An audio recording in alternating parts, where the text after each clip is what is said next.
கர்த்தருடைய வார்த்தை நேராக போவோம். நீதிமொழிகள் 23ஆம் அதிகாரம் 15 18 வசனம் வரையிலும் நம்ம எல்லாருமே சேர்ந்து படிப்போம். எடுத்துக்கொள்வோம்.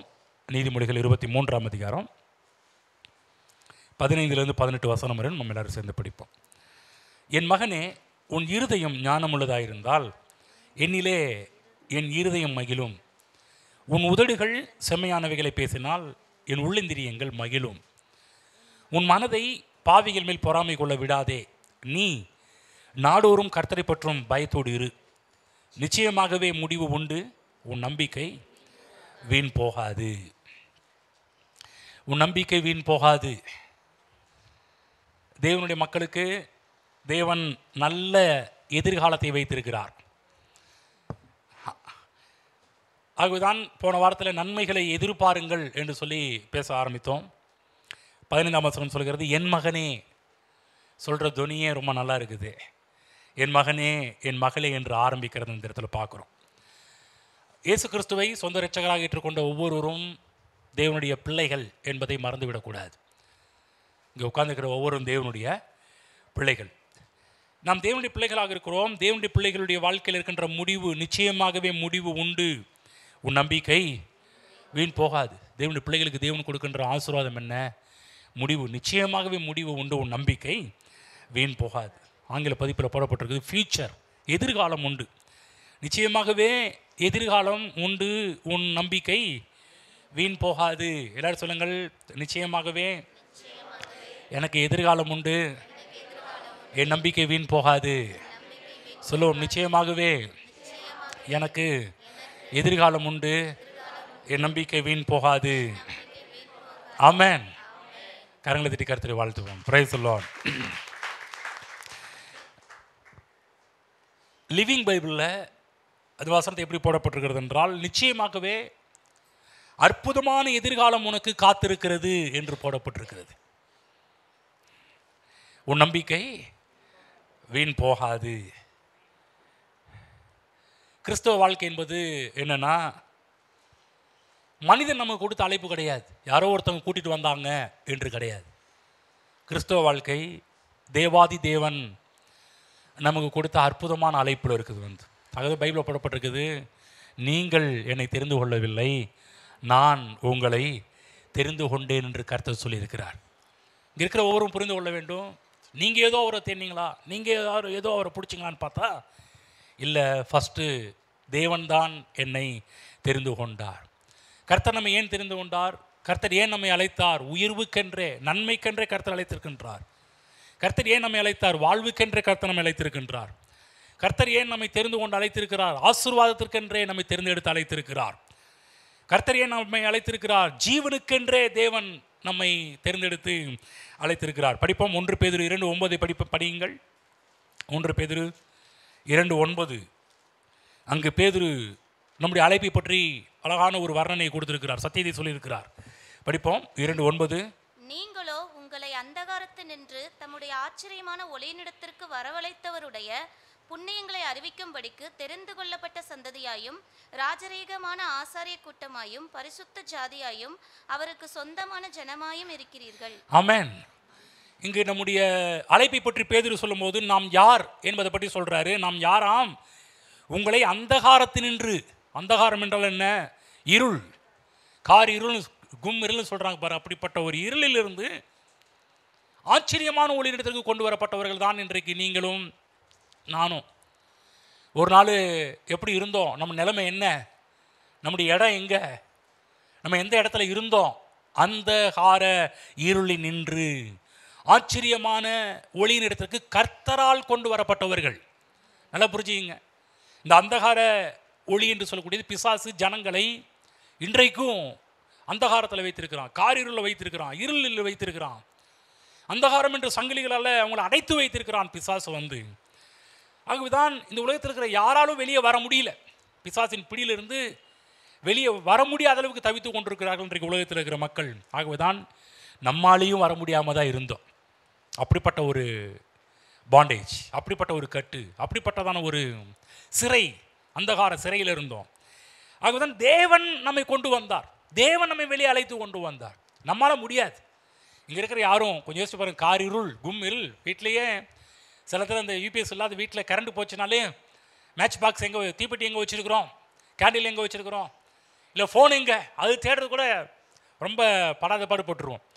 இன்றைக்கி கூட பார்த்திங்கன்னா அந்தளவுக்கு காரிருள் அந்தகாரம் என்று சொல்லக்கூடிய அளவுக்குலாம் இன்றைக்கி அப்படி இல்லை. என்னைக்காவது அமாவாசை அன்றைக்கி வர அன்றைக்கி மட்டும் கொஞ்சம் டார்க்காக இருக்கும், இருள் கொஞ்சம் டார்க்காக இருக்கும். மற்ற நேரத்தில் வந்து அப்படி கிடையாது, ஓரளவுக்கு தெரியுது. ஆனால் இந்த அந்தகாரம் என்று சொல்லக்கூடியது தெரிய தடவி கூட பார்க்க முடியாத ஒரு காரியம், தொட முடியாது, பார்க்க முடியாது, எந்த ஒரு காரியத்தையும் செய்ய முடியாது. வந்து அதுதான் நம்முடைய நிலைமையை கொஞ்சம் யோசித்து பார்க்கணும். நம்ம எங்கே இருந்தோம், நம்ம எப்படி இருந்தோம், நம்முடைய வாழ்வு எப்படி இருந்துச்சு, அந்தகாரம். அதுதான் இங்கே சொல்கிறாரு, நம்ம எங்கே போக போகிறோன்னு தெரியாத ஒரு இடத்துல இருந்தோம், வெளியே வர முடியாத இடத்துல இருந்தோம். வந்து இன்னும் சொல்ல போனால் எதிர்காலமே இல்லாத அளவுக்கு வாழ்ந்துக்கிட்டு இருந்தோம். அந்த காலத்தில் இருக்கிறவங்களுக்கு எதிர்காலமே கிடையாது. அவங்களுக்கு காலமே பார்த்தீங்கன்னா இருள் தான். இருளை தாண்டி வேறு எதுவுமே அவங்களால யோசிக்கவே முடியாது. அப்படிப்பட்ட நிலையில் இருந்த நம்மை, இருட்டில் வாழ்ந்த மனிதனை, அந்த காலத்தில் வாழ்ந்த மனிதனையும் நீங்கள் வெளியே வர முடியாது, நான் வெளியே வர முடியாது, தேவனே நம்மை வெளியே கொண்டு வந்திருக்கிறார்.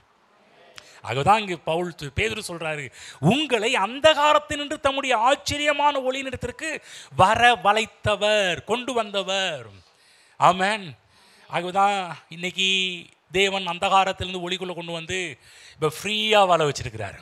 முன்னாடி அந்தகாரத்தில் இதை தொட முடியாது, என் வாழ்க்கை இல்லை, எங்கே எப்படி வாழ்வோன்னு தெரியாது, எங்கே போவோன்னு தெரியாது, நமக்கு வந்து முடிவை சொல்ல முடியாது, எதிர்காலமே இல்லை.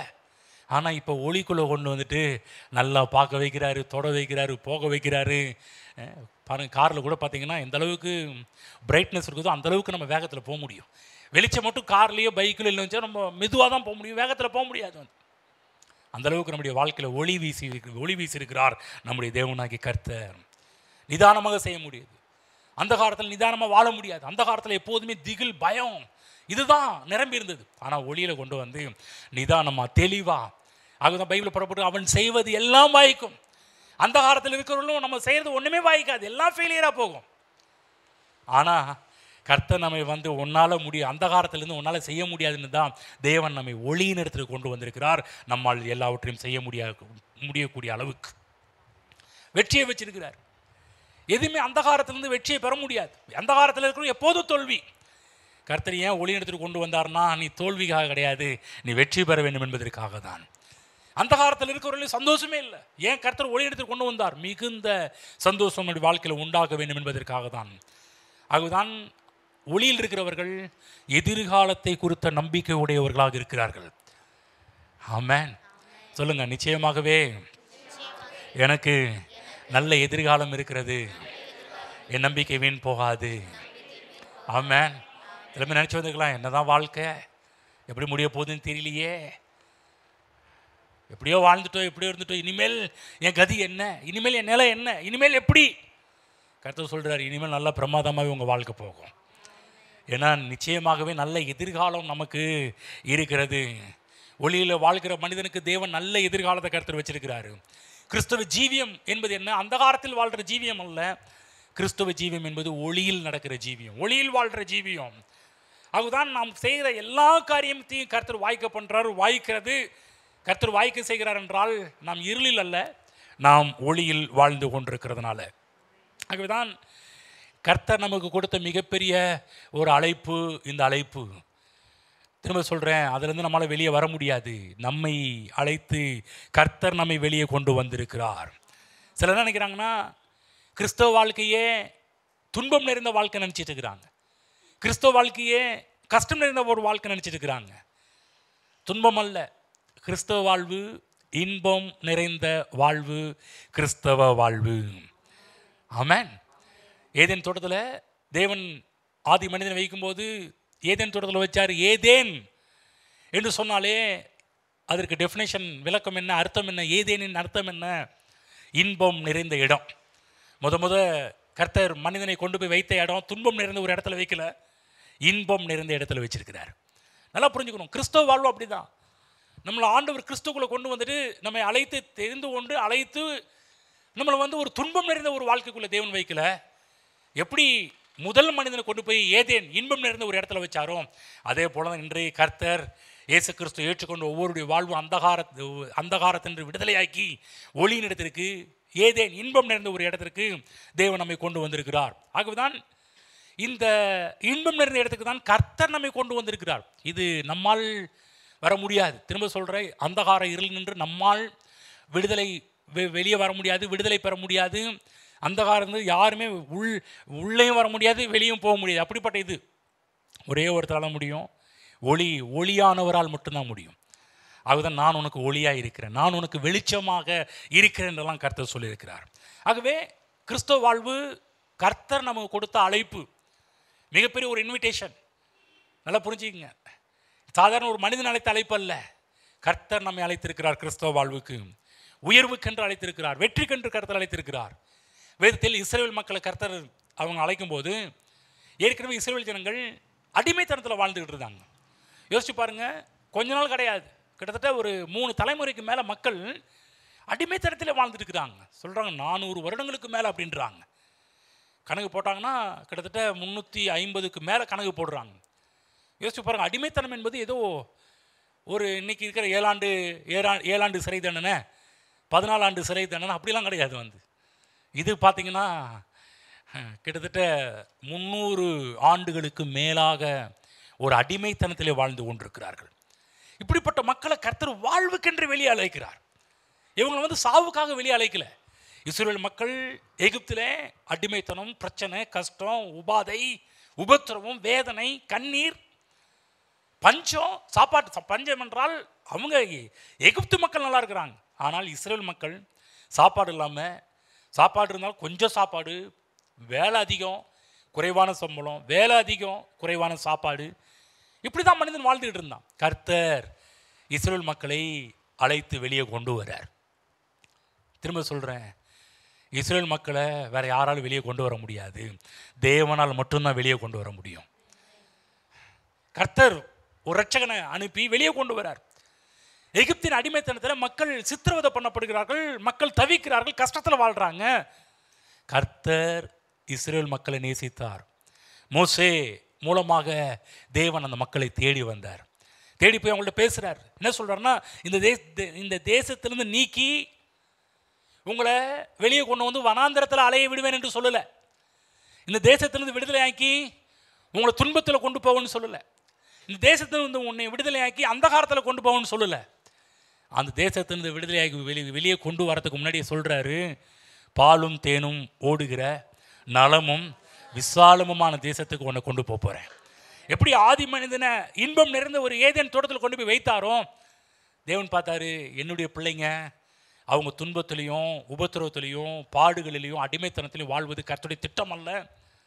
அவர்கள் திரும்பவும் இன்பம் நிறைந்த வாழ்வுக்குள்ளே கொண்டு வர வேண்டும் என்று தேவன் விரும்பி அவர்களை பாலும் தேனும் ஓடுகிற நலமும் விசாலமும் என்று சொல்லக்கூடிய கானான் என்று சொல்லக்கூடிய தேசத்துக்கு அவங்களை கர்த்தர் தெரிந்து கொண்டு அவங்களை அழைத்து கொண்டு வெளியே கூட்டி வருகிறார். ஆமென். வெளியே வரும்போது சொல்கிறார், நான் உங்களை கொண்டு போய் சேர்ப்பேன். இப்படி தான் கூட்டிகிட்டு வர்றார். திரும்ப சொல்கிறேன், வெளியே கொண்டு போய் வனாந்திரத்தில் அலைய விடுவதற்காக கர்த்தர் இவர்களை கொண்டு வரவில்லை.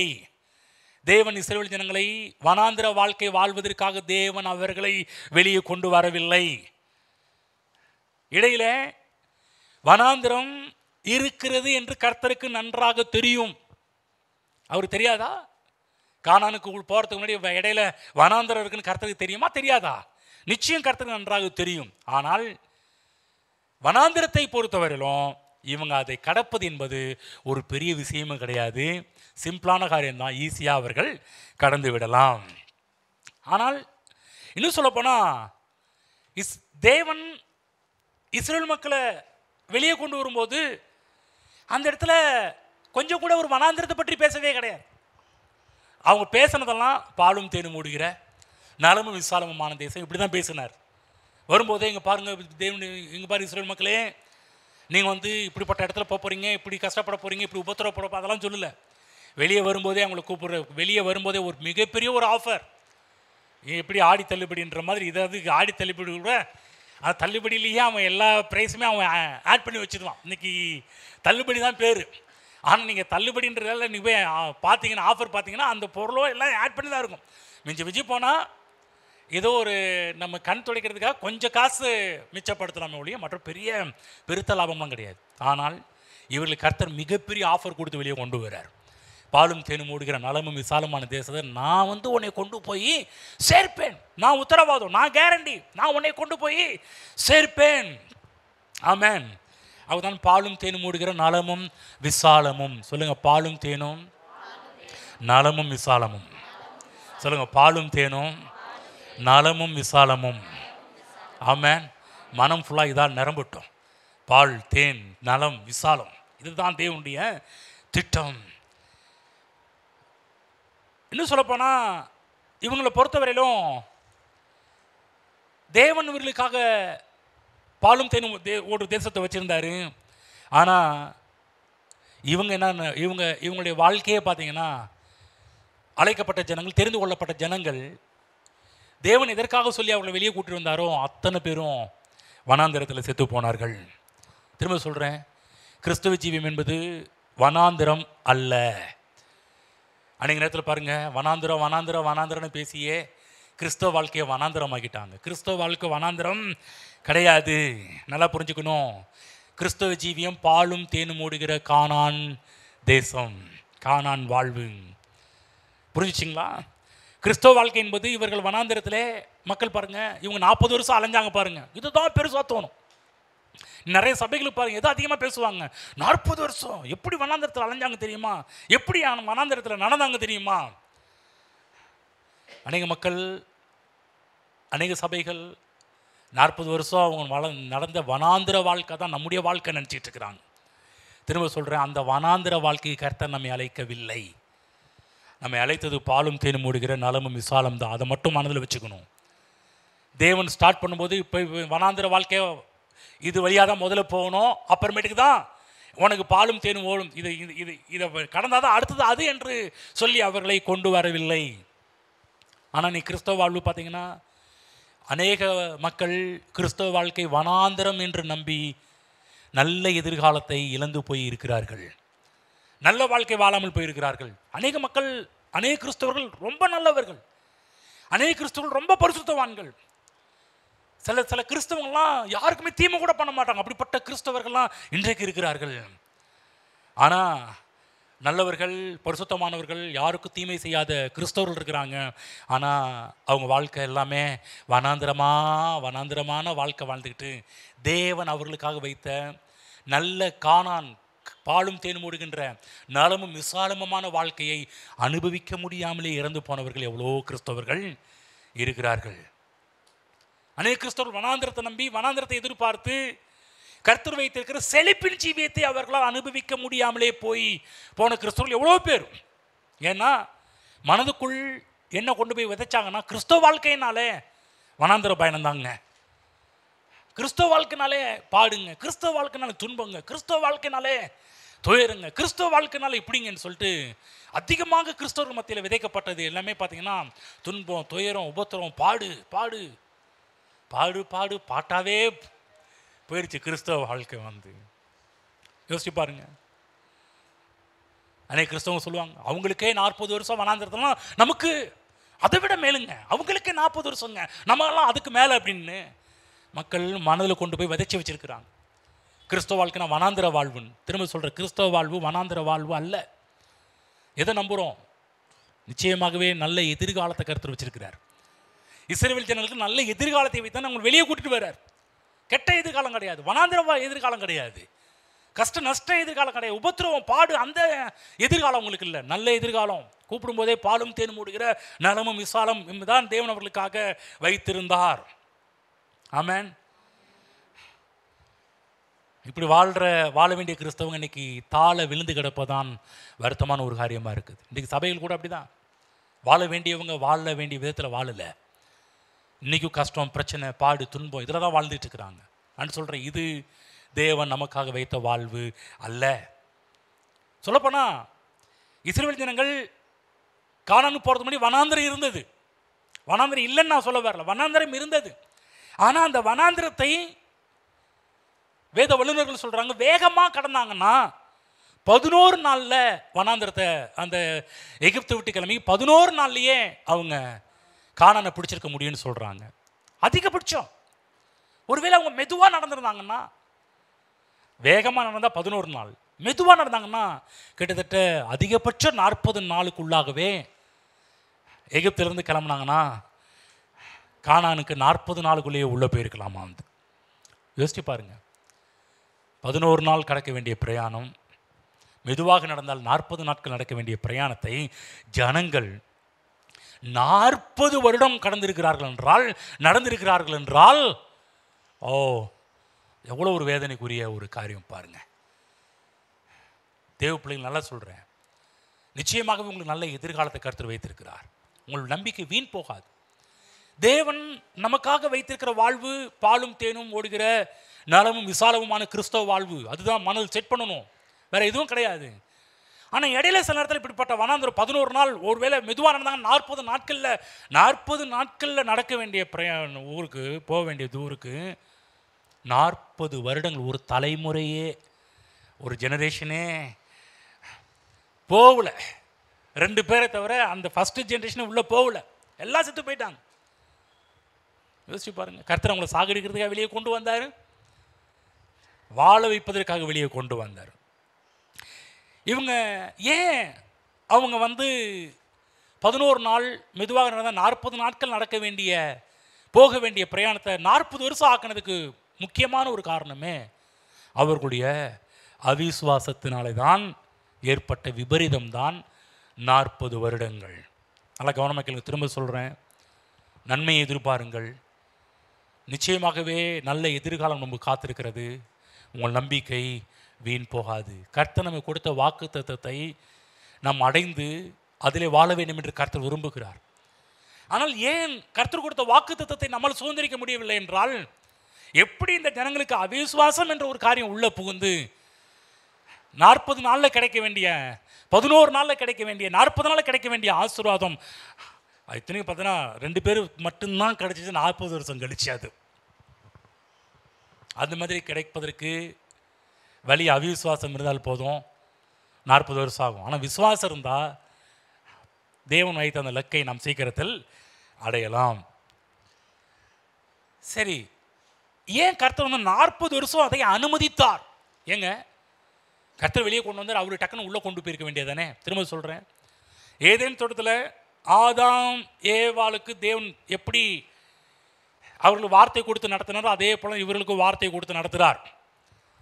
அவர்கள் எப்படி மீறினார்களோ அதே போல இவர்களும் விசுவாசம் இல்லாமல் போனார்கள்.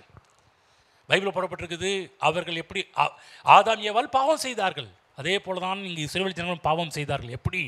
அவிசுவாசமும் பாவம்தான் என்று ஒரு இடத்துல போடப்பட்டிருக்குது. அவிசுவாசமும் பாவம்தான். அங்கே ஆதாம் என்ன தப்பு பண்ணாரோ அதே தப்பை இங்கே பண்ணுறாங்க. இவங்க அவிசுவாசத்தினாலே இவர்கள் பாவம் செய்து உள்ள அடைய முடியல. பாருங்கள், 40 வருஷம் ஏன் இவங்களுக்கு அனுமதித்தார் என்று சொன்னால், அது ஒரு பயிற்சியின் காலகட்டங்கள். நல்லா கவனமாக கேளுங்க, திரும்ப சொல்கிறேன், 40 வருடங்கள் தேவன் அவர்களுக்காக செட் பண்ண நாட்கள் அல்ல. திரும்ப சொல்கிறேன், 11 நாள் போகலாம் அல்லது 40 நாட்களுக்குள்ளாக அவர்கள் போயிருக்கலாம். ஆனால் போகலை. அவருடைய அவிசுவாசம் 40 வருடங்கள் ஆனாலும் தேவன் எப்போதுமே தீமையெல்லாம் நன்மையாக மாற்றுகிற தேவன்.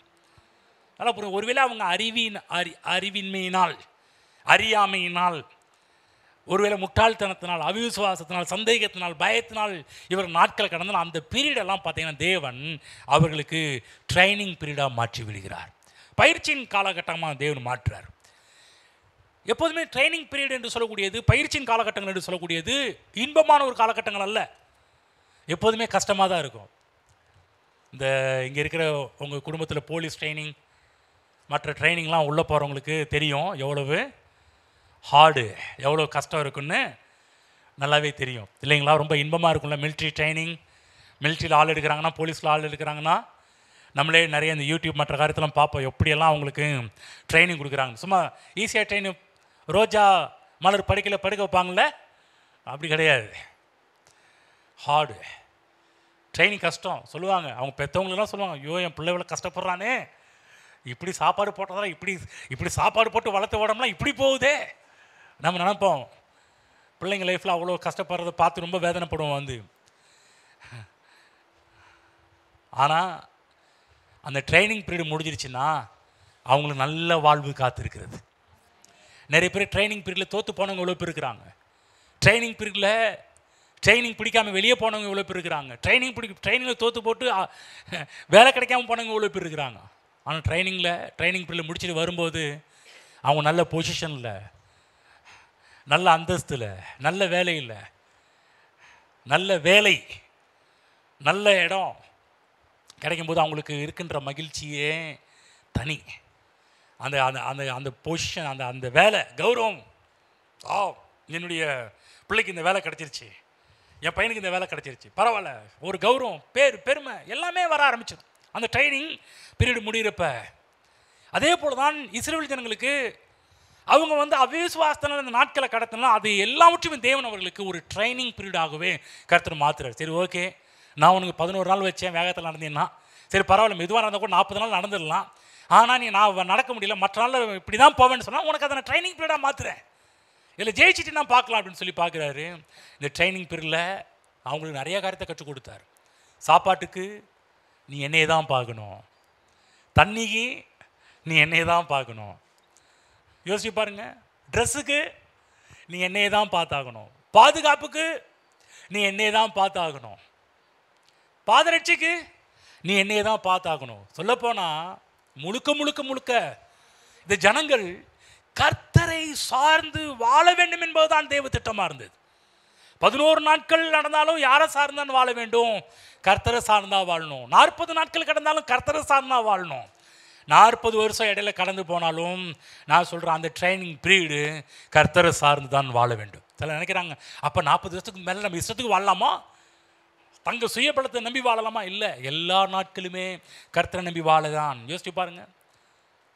ஆனால் எங்கே எல்லாம் அந்த அற்புதம் நடந்ததோ, அற்புதம் நடக்கிறதுக்கு முன்னாடியெல்லாம் இந்த ஜனங்கள் முறுமுறுத்திட்டே இருந்தாங்க. ட்ரைனிங் பீரியடில் கர்த்தரை சார்ந்து கொள்ளாமல் முறுமுறுத்து திட்டி, ஊழியக்காரரை திட்டி, ஆண்டவரை திட்டி, மோசம் அவங்க லைஃபையே அவங்க வந்து இழக்க ஆரம்பித்தாங்க. வந்து யோசிச்சு பாருங்க, அதுவரை அவங்க அப்படி வாழலை. எகிப்து தேசத்தில் அவங்க அப்படி இருக்கல. எகிப்து தேசத்தில் எப்படி வாழ்ந்தாங்க? இந்த ஜனங்கள் எல்லாருமே எகிப்து தேசத்தில் தங்கள் முயற்சி, தங்களுடைய பிரயாசம், தங்களுடைய கஷ்டத்தின் மேலே தான் நம்பிக்கை வச்சுருந்தாங்க இல்லைங்களா? அவங்க முயற்சி, அவங்க பிரயாசம், அவங்க வேர்வை, அவங்க உபத்திரவம், இதன் மேலே நம்பிக்கை வச்சுருந்தாங்க. வந்து எகிப்து தேசத்தில் தங்கள் பிரயாசம், தங்கள் பலனை நம்பி வாழ்ந்துக்கிட்டு இருந்தாங்க. ஆனால் இப்போ உங்கள் பிரயாசம், உங்கள் பலன் இல்லை, எல்லாமே என்னிடம் இருந்தால் உங்களுக்கு வரப்போகிறது. என்னை நம்பி வாழுங்கள். நிச்சயமாகவே நல்ல எதிர்காலம் நமக்கு காத்திருக்கிறது. நல்லா புரிஞ்சுக்கணும். நல்ல எதிர்காலம் காத்திருக்குதுன்றதுனால அப்படியே வந்து காத்திருக்குது அப்படி போகாமல், இந்த இடைப்பட்ட பீரியடில் கர்த்தரை நம்பி எந்த ஒரு காரியத்துக்கும், ஒரு சின்ன விஷயமோ பெரிய விஷயமோ எல்லாவற்றிற்கும் கர்த்தரை நம்பி கர்த்தரை எதிர்பார்த்து வாழ கற்றுக்கொள்ள வேண்டும். பயிற்சி, இப்படிப்பட்ட பயிற்சி அவங்களுக்கு கொடுக்குறார் கர்த்தர். சாப்பாடு வேணுமா, என்னை நோக்கிப்பார், வானத்துலேருந்து சாப்பாடு வருது, ஸ்விக்கிலேருந்து சாப்பாடு வந்தால் கூட ஏதாவது வண்டி வருதான்னு பார்க்கலாம். இவன் ஸ்விக்கியில் எதிர்பார்க்க முடியாது, மேலே தான் பார்க்க முடியும். யோசிச்சு பாருங்க, வனாந்திரத்தில் எந்த ஸ்விக்கியும் எவ்வளோ ஆர்டர் பண்ணால் கொஞ்சம் யோசிச்சு, 30 லட்சம் ஜனங்கள் போகிறாங்க. 30 லட்சம் ஜனங்களுக்கு ஸ்விக்கியில் ஆர்டர் பண்ணால் எத்தனை டெலிவரி மேன் வருவாங்க? கொஞ்சம் கற்பனை பண்ணி பாருங்கள், எவ்வளோ டெலிவரி மேன் ஆகணும்னு யோசிச்சு. இப்போ 30 லட்சம் ஜனங்களுக்கு எவ்வளோ டெலிவரி மேன் கொண்டு வரலாம்? கணக்கு போட்டு சொல்லுங்கள். 30 லட்சம் ஜனங்களுக்கு எவ்வளோ டெலிவரி மேன் இருந்தால் சாப்பாடு வரும்? 30 லட்சத்துக்கு 6 லட்சம் பேர். யோசிச்சு பாருங்க.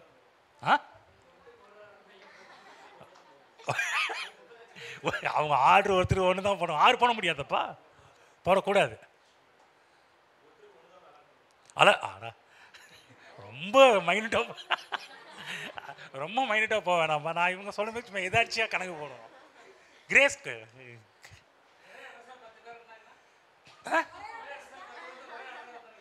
சரி, ஒரு 6 லட்சம் 5 லட்சம் வச்சுக்கோ. யோசிச்சு பாருங்க, 5 லட்சம் மக்களை கூப்பிட்டு எவ்வளோ இவங்க, அதெல்லாம் முடிகிற ஒரு காரியம்மா. இன்றைக்கே பாருங்கள், ஸ்விக்கிலேருந்து வரத்துக்குள்ளே படாதபாடு பட்டுறாங்க எல்லாருமே வந்து. ஓகே, இருந்தாலும் அதில் வர உணவு நல்ல உணவா கெட்ட உணவா யாருக்கு எங்கே பண்ணுறான் ஏது பண்ணுறான்னு தெரியாது. ஆனால் அதுதான் நல்ல டேஸ்ட்டாக இருக்குன்னு நம்ம வேற வாங்கி சாப்பிட்றோம். என்ன பண்ணுறது? அதனால் வரக்கூடிய விளைவுகள் உங்களுக்கு தெரியல. சரி பரவாயில்ல. ஆனால் இவர்களுக்கு உணவு எங்கேருந்து வருதுன்னா ஹெவன்லி ஃபுட்டு. நான் போனவரை காமிச்சேன் இவங்களுக்கு எப்படிப்பட்ட சாப்பாடு, பெஸ்ட் ஃபுட்டு, தூதர்களின் உணவு. பரலோகத்திலிருந்து கருத்தை எழுதி கொடுக்குறாரு பாருங்க. சுகியை எதிர்பார்த்தா அவன் எத்தனை வச்சுருந்தான்னு தெரியாது, ஃப்ரிட்ஜில் வச்சுருந்தானா எங்கே வச்சுருந்தான்னு தெரியாது, எப்படி செஞ்சான்னு தெரியாது. ஆனால் கர்த்தர் அங்கே வானத்திலிருந்து வானத்தின் மன்னா heavenly food, high costly food, நல்ல தரமான ஃபுட்டு. யோசிச்சு பாருங்கள்.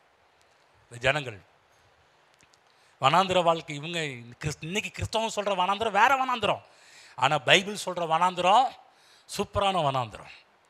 ஆனால் மக்கள் இதை பார்க்குறது கிடையாது. இன்னைக்கு கிறிஸ்தவ வட்டாரத்தில் போதிச்சு அந்த வனாந்திரம் அவங்க சொல்கிற விதத்தை பார்த்தாலும் வனாந்திரவாதம், வனாந்திர பாட்டு பாடுறதுக்கும் அப்படி வனாந்திரமே ஆயிடுவாங்க, வனாந்திர பேச்சை பேசும் வனாந்திரம் ஆயிடுவாங்க. ஆனால் பைபிள் வனாந்திரம் இல்லை. யோசிச்சு பாருங்க. ஹெவன்லி ஃபுட்டு வருதுங்க, மினரல் வாட்டர். வனாந்திரத்தில் ஆரோ வாட்டர்லாம் கிடையாது. ஆரோ வாட்டருக்கு மேலே பெஸ்ட் மினரல் வாட்டர் கர்த்தர் கொடுக்குறார். மாறாவின் தண்ணீர்லாம் மதுரமாக மாறுது. பெஸ்ட்டு காடை, ஏர் கூலர், ஹீட்டர். இன்றைக்கெல்லாம் ஏசி போடுறது மக்கள் பயப்படுறாங்க, கரண்ட் பில் ஏறுன்னு. யோசிச்சு பாருங்க. ஏசி பகல் ஃபுல்லாக ஏசி போட்டிருக்குறா, அப்போ எவ்வளோ கரண்ட் ஆகிருக்கும். நைட்டு ஃபுல்லாக ஹீட்ரு. சில சொல்கிறாங்க ஏசியை விட ஹீட்டருக்கு தான் ஏன் கரண்ட் இருக்குது அப்படின்றாங்க. கொடைக்கானல் இருக்கிறப்ப சொன்னேன், பறந்த மக்களுக்குலாம் ஏசி கிடச்சிருதுங்க, கரண்ட்டு பில் மிச்சம். அப்போ சொன்னேன், சார் என்ன நினைக்கிறீங்க, கரண்ட்டு பில்லை கட்டலுக்கு ஹீட்ரு பில்லு தான் அதிகமாக வந்து நிற்குது அப்படின்றாங்க. மேகஸ்தம்பம், அக்கினி ஸ்தம்பம், எவ்வளோ சொகுசு. அதுதான் அந்த அந்த பீரியடு, ட்ரைனிங் பீரியடு கூட என்னன்னா, என்னை சார்ந்து வாழ், என்னை எதிர்பார்த்து வாழ், என்னை நோக்கி வாழ், நான் உனக்கு சப்ளை பண்ணுவேன், நான் உன் தேவைகளை சந்திப்பேன். இதுதான் தேவனுடைய திட்டமாக இருந்தது. நம்ம மேலே இருக்கிற நம்பிக்கை எடுத்துட்டு எல்லாவற்றிற்காகவும் கர்த்தரை நாம் நம்ப கற்றுக்கொள்ள வேண்டும். நல்லா புரிஞ்சுக்கங்க. நிச்சயமாகவே நமக்கு நல்ல எதிர்காலம் இருக்குது, நல்ல நன்மைகளை கர்த்தர் வச்சிருக்கிறார். இந்த வாழ்விலே நம்மேல் இருக்கிற நம்பிக்கை முழுவதும் தூக்கி போட்டுட்டு கர்த்தரை முழுமையாக நம்ப கற்றுக்கொள்ளுங்கள். சின்ன விஷயமா இருக்கட்டும், பெரிய காரியமாக இருக்கட்டும். சில சொல்லுவோம் பெருசுக்கு நம்பலாங்க. இல்லை, சின்ன காரியத்துக்கு முதல்ல நம்புங்க, சின்ன சின்ன விஷயத்துக்கு நம்புங்க. நான் என்னுடைய ஊழிய காலகட்டங்களில் முதல்ல சின்ன சின்ன காரியத்துக்கு நம்பினேன். அந்த சின்ன சின்ன காரியம் நடக்கும் போதில் அவ்வளோ சந்தோஷமாக இருக்கும். ஒன்றில் ஒரு டைமு தோசை சாப்பிடணும்னு ஆசைப்பட்டேன். தோசைக்கு அங்கே பார்க்க ஆரம்பித்தேன். ஒருத்தன் கதவை தட்டி, பாஸ்டர் நாங்கள் தோசை ஊற்றுறதுக்கு தோசை ஊற்ற போகிறதுக்கு முன்னாடியே ஐயோ பாஸ்ட் என்ன பண்ணுவார் ஏது பண்ணுவாருன்னு சொல்லி அவங்க பார்த்தீங்கன்னா பக்கெட்டில் மாவு கொண்டு வந்து கொடுத்துட்டு போயிட்டாங்க. வந்து நான் அந்த பொண்ணுகிட்ட கேட்குறேன், சீபாட்டை கேட்குறேன், ஏம்மா ஏதாவது நானும் அக்காவை பேச ஒட்டி கேட்டிங்களா அப்படின்னா, வந்து இல்லை பாஸ்டர் மம்மி வந்து அவங்க தோசையோட போனாங்க, ஐயோ பாஸ்ட் என்ன பண்ணுவார் ஏது பண்ணுவார்னு தெரியலன்னு சொல்லி உடனே என்ன பண்ணாங்கன்னு பேக் பண்ணி என்கிட்ட கொடுத்து அனுப்புனாங்க அப்படின்னாங்க. சின்ன சின்ன விஷயம் நீங்கள் நினைக்கலாம், சின்ன தோசைக்கு அற்புதம் பண்ணுவாரா? எங்கள் பிரியாணிக்கு அற்புதம் பண்ணுவாருங்க. கோவிந்த கொண்டு தோட்டத்தில் குடியிருக்கிறப்ப பிரியாணி சாப்பிடணுன்னு ஆசை. பார்த்தேன், எதிர்பார்த்து அவரை பார்த்தேன். நீங்கள் நம்புறீங்களோ நம்பலையோ, ஒரு கேரியர் டிஃபனில் முன்னாடி இவங்க வீட்டுக்கு முன்னாடி வந்து பார்த்தீங்கன்னா பிரியாணி வந்து வைக்கிறாங்க. வந்து ஒரு சகோதரி, யோசிச்சு பாருங்க. சின்ன சின்ன விஷயம்தான் இதுக்கெல்லாம் அற்புதம் நடக்குமா, இதுக்கெல்லாம் அதிசயம் நடக்குமா? நான் சொல்கிறேன், சின்ன சின்ன விஷயத்துக்கு சின்ன சின்ன நம்ம அநேக நேரத்தில் பெரிய விஷயத்துக்கு கர்த்தரணும், அதுக்கு பெருசுக்கு நம்பலாங்க. சின்ன விஷயத்துக்கு அது சாதாரணமாக அது எப்படி நடந்தது எப்படியோ அட்ஜஸ்ட் பண்ணி போயிடலாம். அப்படி இல்லை, சின்ன சின்ன விஷயத்துக்கு கர்த்தரை நம்பி பழகிட்டவங்க பெரிய பெரிய விஷயம் என்று வரும்போது கர்த்தரை நம்புவதற்கு அது அவர்களுக்கு நல்ல வழிகளை திறந்து கொடுக்கும். ஆமென். உங்கள் பயிற்சியின் காலகட்டத்தில் என்ன பயிற்சி? தேவனை சார்ந்து வாழ வேண்டிய பயிற்சி. ஆமென். பயிற்சி முடிஞ்சிருச்சுன்னா 40 நாள்லேயே பயிற்சி முடிஞ்சிருச்சுன்னா உள்ள அழகாக போயிருந்துருப்பாங்க. 40 நாளில் பயிற்சி முடியல, திரும்ப திரும்ப திரும்ப பாருங்கள். ஒரு அற்புதம் நடக்க முன்னாடி வாயாலே கெட்டு போனாங்க. திரும்ப ஃபஸ்ட்லேருந்து, ஏதாவது இந்த பழைய ஓல்டு எஸ்எஸ்எல்சி எக்ஸாம் மாதிரி தான், திரும்ப ஃபஸ்ட்லேருந்து எழுது. திரும்ப திரும்ப கரெக்டாக வருவாங்க, கரெக்டாக பாஸ் ஆகிற நேரத்தில் ஃபெயில் ஆயிடுவாங்க. திரும்ப ஃபஸ்ட்லேருந்து எழுதுவே. இந்த மாதிரி பைபிளில் போடப்பட்டிருக்குது. 6 முறை திரும்ப திரும்ப திரும்ப திரும்ப கர்த்தரை முறுமுறுத்து பரீட்சை பார்த்து ஒவ்வொரு டைம் முறுமுறுக்கும் போதெல்லாம் நல்லது நடக்கும், கெட்டது நடக்கும். முறுமுறுக்கும் போது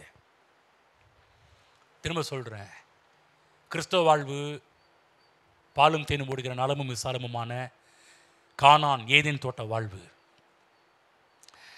இந்த வாழ்விலே நல்ல எதிர்காலத்தை கர்த்தர் வச்சிருக்கிறாரு. ஆனால் கர்த்தரை நம்பி வாழ நாம் கற்றுக்கொள்ள வேண்டும். கவனிங்க, இஸ்ரவேல் ஜனங்கள் அவிசுவாசத்துக்கு இடம் கொடுத்து 40 வருஷம் அலைந்து திரிந்தார்கள். படிப்போம். எபிரேயர் 3ஆம் அதிகாரம் போங்க, 17 படிங்க பார்க்கலாம். எபிரேயர் 3. அங்கு எபிரேயாக்கியோன் என்ன காரணம், என்ன ரீசன், ஏன் 40 வருஷம் கடந்தாங்க என்பதற்கு பதிலை சொல்கிறார். நான் சொல்லலைங்க, 40 வருஷம் ஆனதுக்கு காரணம் என்ன என்பதற்கு வேதத்தை வியாக்கியானம் பண்ணுகிறது. என்ன காரணம் 17 படிங்க பார்க்கலாம். 19 3 எபிரேயர் 3 17 to 19. மேலும் அவர் 40 வருஷமாய் யாரை ஆரோசித்தார்? பாவம் செய்தவர்களை அல்லவா? அவர்களுடைய சவங்கள் வனாந்திரத்தில் விழுந்து போயிற்றே. பின்னும் என்னுடைய இளைப்பாறுதலில் பிரவேசிப்பதில்லை என்று அவர் யாரை குறித்து ஆணையிட்டார்? கீழ்ப்படியாதவர்களை குறித்தல்லவா? ஆதலால் அவிசுவாசத்தினாலே அவர்கள் அதில் பிரவேசிக்க கூடாமற் போனார்கள் என்று பார்க்கிறோம். பார்த்தீங்களா பயிற்சியின் முடிவு என்ன? இந்த பயிற்சியில் எப்படி ஃபெயில் ஆனாங்க?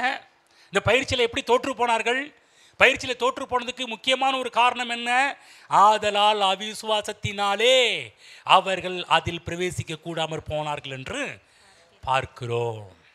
புரியுதுங்களா? அவிசுவாசத்தினாலே செழிப்பின் தேசத்தில் பிரவேசிக்க முடியல. தேவன் வைத்திருக்க நல்ல எதிர்காலம், நன்மையை பெற்றுக்கொள்ள முடியும், நன்மையை சுதந்திரிக்க முடியல அவிசுவாசத்தினால. இன்னும் சொல்ல போனால், இந்த இஸ்ரவேலுடைய வனாந்திர பிரயாணத்தெல்லாம் நீங்கள் வந்து டிராவ் பண்ணி நீங்கள் பார்த்தீங்கன்னா, திரும்ப திரும்ப சுத்த நேரத்தில் சுற்றி வருவாங்க. சில இடம்னா திரும்ப ரிப்பீட் ஆகும், திரும்ப அதே இடத்துக்கு வருவாங்க. நான் சொல்கிறேன், அதை போல் ஒரு வெக்கக்கேடு வேறு ஒன்றுமே இல்லைங்க. திரும்ப திரும்ப சுத்த நேரத்திலே வராங்கன்னா யோசிச்சு பாருங்க எப்படி இருக்கும் அவங்களுக்கு. வந்து என்னடா இது, திரும்ப அதே இடத்துல நிற்கிறோமே. இன்னும் கிறிஸ்தவ வாழ்வு அப்படி தான் பாருங்கள். போயிட்டுருக்குறோம், டக்குன்னு திரும்ப அதே இடத்துல நிற்கிறோம். திரும்ப தப்பு பண்ணிட்டு திரும்ப அதே இடத்துல நிற்கிறோம். நான் சொல்கிறேன், தப்பு பண்ண நிறைய மக்கள் நினைக்கிறாங்க, தப்பு பண்ணால் கர்த்தர் கிருபையில் அவர் மன்னிச்சிடுவார் நினச்சிட்டு இருக்கிறோம். கிடையாது. தப்பு பண்ணும்போது திரும்ப அந்த இடத்துல திரும்ப நிற்கிறோம். திரும்ப ஃபஸ்ட்லேருந்து ஸ்டார்ட் பண்ணணும். ஹலோ, நம்ம நினைக்கிறோம் கர்த்தர் கிருபையாக மன்னிப்பார், ரைட்டு. ஆனாலும் ஒரு பனிஷ்மெண்ட், எல்லா தப்புக்கும் தண்டனை உண்டு. நீதிமானுக்கு பூமியிலேயே சரி கட்டப்படும். எப்படி சரி கட்டப்படும்? நீ சுத்தியா அதே இடத்துல சுத்து. பார்த்துறீங்களா? சில கிறிஸ்தவங்களாம் செஞ்ச தப்பையே திரும்ப செஞ்சுக்கிட்டு அதே இடத்துல ரவுண்ட் அடிச்சுக்கிட்டு இருப்பாங்க. ஆனால் என்னைக்கு அது செஞ்ச தப்புலேருந்து வெளியே வந்து ஒரு நல்ல வாழ்க்கையை தேர்ந்தெடுக்கிறார்களோ அவங்க அடுத்த கட்டத்துக்கு போவாங்க. நீங்கள் அடுத்த கட்டத்துக்கு போய் அங்கேயே தப்புனு திரும்ப அந்த இடத்துல சுற்றணும் வந்து. ஆனால் சில விசுவாசிகள், தேவனுடைய பிள்ளைகள் தங்கள் வாழ்க்கையில் பரிசுத்தத்துக்கு இடத்தை கொடுத்து கர்த்தருக்கு பயந்து அவர்கள் தேவன் வைத்த லக்கை அடைந்து இந்த பூமியில் நல்ல வாழ்க்கையெல்லாம் வாழ ஆரம்பிக்கிறார்கள். இந்த இஸ்ரவேல் ஜனங்கள் வனாந்திரத்தில் நல்ல பயிற்சி எடுக்கவில்லை, அதனால் வெற்றிகரமாக அவங்களால வாழ முடியவில்லை, விசுவாசத்தை கற்றுக்கொள்ளவில்லை, கர்த்தரை சார்ந்து வாழ அவர்கள் கற்றுக்கொள்ளவில்லை. முறுமுறுத்தார்கள், சந்தேகித்தார்கள், அவிசுவாசத்துக்கு இடம் கொடுத்தார்கள். அது நிமித்தமாகவே 40 வருடம் அவர்கள் வனாந்திரத்தில் சுற்றி நடந்து கொண்டே இருந்தார்கள். அதனாலேயே அவர்கள் செழிப்பின் தேசத்தில் நல்ல எதிர்காலத்தை அவர்களால் அடைய முடியாமலே போய்விட்டது. இன்றைக்கும் தேவன் நமக்காக செழிப்பின் தேசத்தை வைத்திருக்கிறார். நீங்கள் அடைய வேண்டுமா? சீக்கிரமாக அவைகளை சுதந்திரிக்க வேண்டுமா? அதற்கு கர்த்தர் நமக்கு பிரமாணத்தை வைத்திருக்கிறார். விசுவாச பாடத்தை படிக்க கற்றுக்கொள்ளுங்கள், விசுவாசத்தில் வாழ கற்றுக்கொள்ளுங்கள், கர்த்தரை சார்ந்து வாழ கற்றுக்கொள்ளுங்கள். தேவன் உங்களுக்கு கொடுத்த வாக்குத்தத்தத்தை நீங்கள் சீக்கிரம் அடைவீர்கள். விசுவாசம் முக்கியம். 100க்கு 100 கர்த்தரை நம்பி வாழ பழகி கொள்ள வேண்டும். ஞாயிற்றுக்கிழமையான கர்த்தரை நம்புகிறோம்.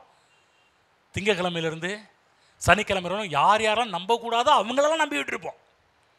ஞாயிற்றுக்கிழமை வந்தால் மட்டும் தான் கர்த்தர் அப்படின்னுவாங்க. ஆனால் திங்கக்கிழமை ஞாயிற்றுக்கிழமை சில பேர்லாம் நீங்கள் சில பேர் கேட்குறாங்க, திங்கக்கிழமை என்னங்கய்யா சர்ச்சை விட்டு வெளியே போகும்போதே அவங்க நம்பிக்கையெல்லாம் வேறு மாதிரி போக ஆரம்பிச்சிருதுலாம் நிறைய பேர் சொல்லி கேள்விப்பட்டிருக்கிறேன்.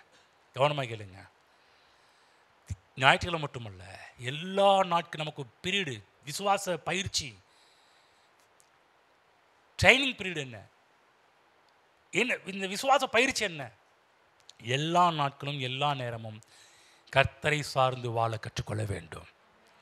ஆமென்.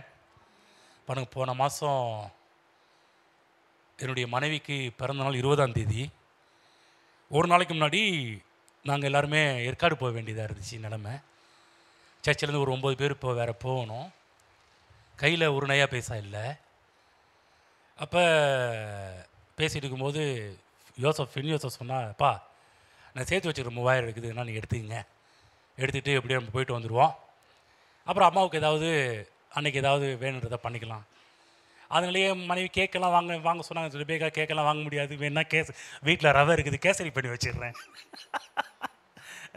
இல்லைங்க, எப்படியாவது வெள்ளிக்கிழமை சிஸ்டர்ஸ்லாம் வருவாங்க, அதெல்லாம் உங்களுக்கு கேக் கண்டிப்பாக கொடுத்தாகணுன்னாங்க. நான் சொன்னேன், இப்போதைக்கு என்னால் முடியவே முடியாது, கேசரி மட்டும்தான் இருக்குது, கேசரி வேணால் பண்ணி வைக்கிறேன், நீங்கள் என்ன பண்ணுங்கன்னா எல்லோரும் கேசரி கொடுத்துட்டு கேட்கலாம். நான் சொன்னேன் அந்த சுச்சுவேஷன். அந்த நேரத்தில் பார்த்திங்கன்னா எல்லா தேவைகளும் போய் இப்போ கையில் ஒன்றுமே இல்லாத ஒரு நிலைமை. சரி பார்ப்போம், கர்த்தர் சந்திப்பார், இதுவரை நடத்தினவர் இனி நடத்துவார், இனி அழகாக நடத்துவார், சூப்பராக நடத்துவார்னு சொல்லியிருக்கிறேன்.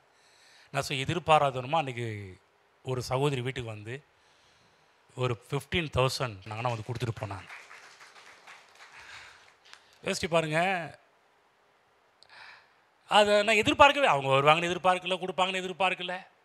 எப்போதுமே நான் வந்து டைத்தை எதிர்பார்த்த கர்த்தரை நம்பி தான் வாழ்ந்துருக்குது. ஒவ்வொரும் நீங்கள் கொடுத்தாலும் அதுக்குரிய எல்லா காரியமும் செலவெல்லாம் போய் எல்லாம் முடிஞ்சிடும் வந்து, அவ்வளோதான். அப்போ லாஸ்ட்டில் அவர் தான், கர்த்தர் தான் ஃபுல்லாக இது பண்ணுறது வந்து.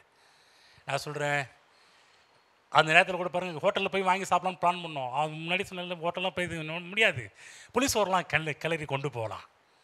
அதனால் அன்றைக்கி எல்லாத்துக்கும் புளிசோறு தான் கிளறி கொண்டு போனோம். அதுக்கு முன்னாடி எல்லாம் பிளான் பண்ணது அப்படின்னு நடந்துச்சு. 15,000 இருந்துச்சு. அந்த 15,000 அந்த வாரத்தில் ஞாயிற்றுக்கிழமை வந்த காணிக்கை அதெல்லாம் சேர்த்து ஒரு சீட்டு கட்டியிருக்கிறோம். அதுக்கு வந்து 20,000 கட்டணும், இன்னொருக்கு 5,000 கட்டணும். இதெல்லாம் பண்ணுறது ரெண்டுத்துக்கும் கொடுத்தா ஆகணுமே. இருக்கும்போது கர்த்தர் கரெக்டாக அந்த அன்றைக்கி 15,000 வந்துச்சு. ஞாயிற்றுக்கிழமை ஆராதனையிலையும் போடாத ஒருத்தர் தசம பாகத்தை போட்டார் வந்து. ரெண்டுத்தையும் பார்த்து ரைட் ஓகே 25,000 ஈக்குவல் ஆயிடுச்சு. ஆமென். சின்ன சின்ன நான் சொல்கிறேன், இன்றைக்கும் வரையிலும் கர்த்தரை நம்பி தான் வாழ்கிறோம், கர்த்தரை நம்பி தான் ஊழியங்களை செய்து கொண்டிருக்கிறோம். ஆமென். யார்கிட்டையும் யாருக்கும் தெரியும். இப்போ 2 பசங்க வீட்டில், என் மனைவி 2 பிள்ளைங்க, அவங்க தான். அவங்கள்ட்ட சேர்த்து வச்சுருந்த பணம் இருந்தால் கொடுப்பானுங்க, இல்லாட்டினா அது இல்லை தான். ஆனால் எனக்கு தெரியும் கர்த்தர் எப்படியாவது வழியை திறப்பாருன்னு. இப்படி தான் வழி திறப்பார், எப்படியாவது கர்த்தர் வழியை திறப்பார். ஆனால் யார்ட்டையும் சொல்கிறது கிடையாது, எங்கள் இப்படிங்க தேவைங்க, அவ்வளோ தேவைங்க. பக்கத்தில் தான் விசுவாசிங்க இருக்கு, வீட்டுக்கு வந்தால் கூட ஒரு நாளும் எங்கள்கிட்ட எவ்வளோ கஷ்டம் இருக்குன்னு சொல்கிறது கிடையாது.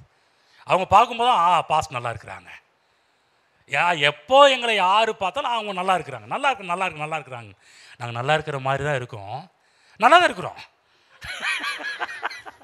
நீங்கள் நல்லா இருக்கிற மாதிரி ஒன்றும் தப்பாக எடுத்து நல்லா தான் இருக்கிறோம், நல்லா இருப்போம். ஆனால் சில சூழ்நிலைகள், அதாவது நாங்களும் மனிதர்கள் தான், சூழ்நிலைகள். ஆனால் எங்களுக்கும் ஃபெய்த், அதாவது எங்களுக்கும் ட்ரைனிங் பீரியடு. இந்த நேரத்தில் கர்த்தரை பிடிச்சிக்கிறியா இல்லை யாரை பிடிச்சிக்கிற? சில யோசனை வரும், இவங்கள்ட்ட கேட்கலாமா? நான் யார்கிட்ட கேட்டாலும் தயங்காமல் காசு கொடுக்க ஆட்கள் இருக்கிறாங்க. ஆனால் எனக்கு என்னன்னா கேட்கக்கூடாது. ஆனால் கர்த்தர் தேவைகளை சந்திக்கணும். இந்நாள் வரை கொண்டு அப்படி தான் வாழ்க்கையை வாழ்ந்துட்டு கர்த்தர் தேவைகளை சந்திப்பார். என்ன சொல்கிறேன்னா, நம்முடைய இந்த பயிற்சி பீரியடில் கர்த்தரை சார்ந்து வாழ்கிறோமா என்பது தான் முக்கியமான ஒரு காரியமே. விசுவாசத்தை பாடத்தை கற்றுக்கொள்ள வேண்டும். 100க்கு 100 கர்த்தரை நம்பி வாழ பழகி கொள்ள வேண்டும். ஆமென். அதாவது உள்ளத்தில் விசுவாசத்தை வைக்க வேண்டும், மனதிலே நம்பிக்கை இருக்க வேண்டும். சரி, போன வாரம் ஒரு ஆயுதத்தை பற்றி சொன்னேன், சர்வாயுத வர்க்கம். என்ன சொல்லி கொடுத்தேன்? ஒரு சர்வாயுத வர்க்கத்தில் ஒரு சர்வாயுத வர்க்கத்தை சொல்லிக் கொடுத்தேன். என்ன சொல்லிக் கொடுத்தேன்? யாராவது டக்குன்னு சொல்லுங்கள் பார்க்கலாம்.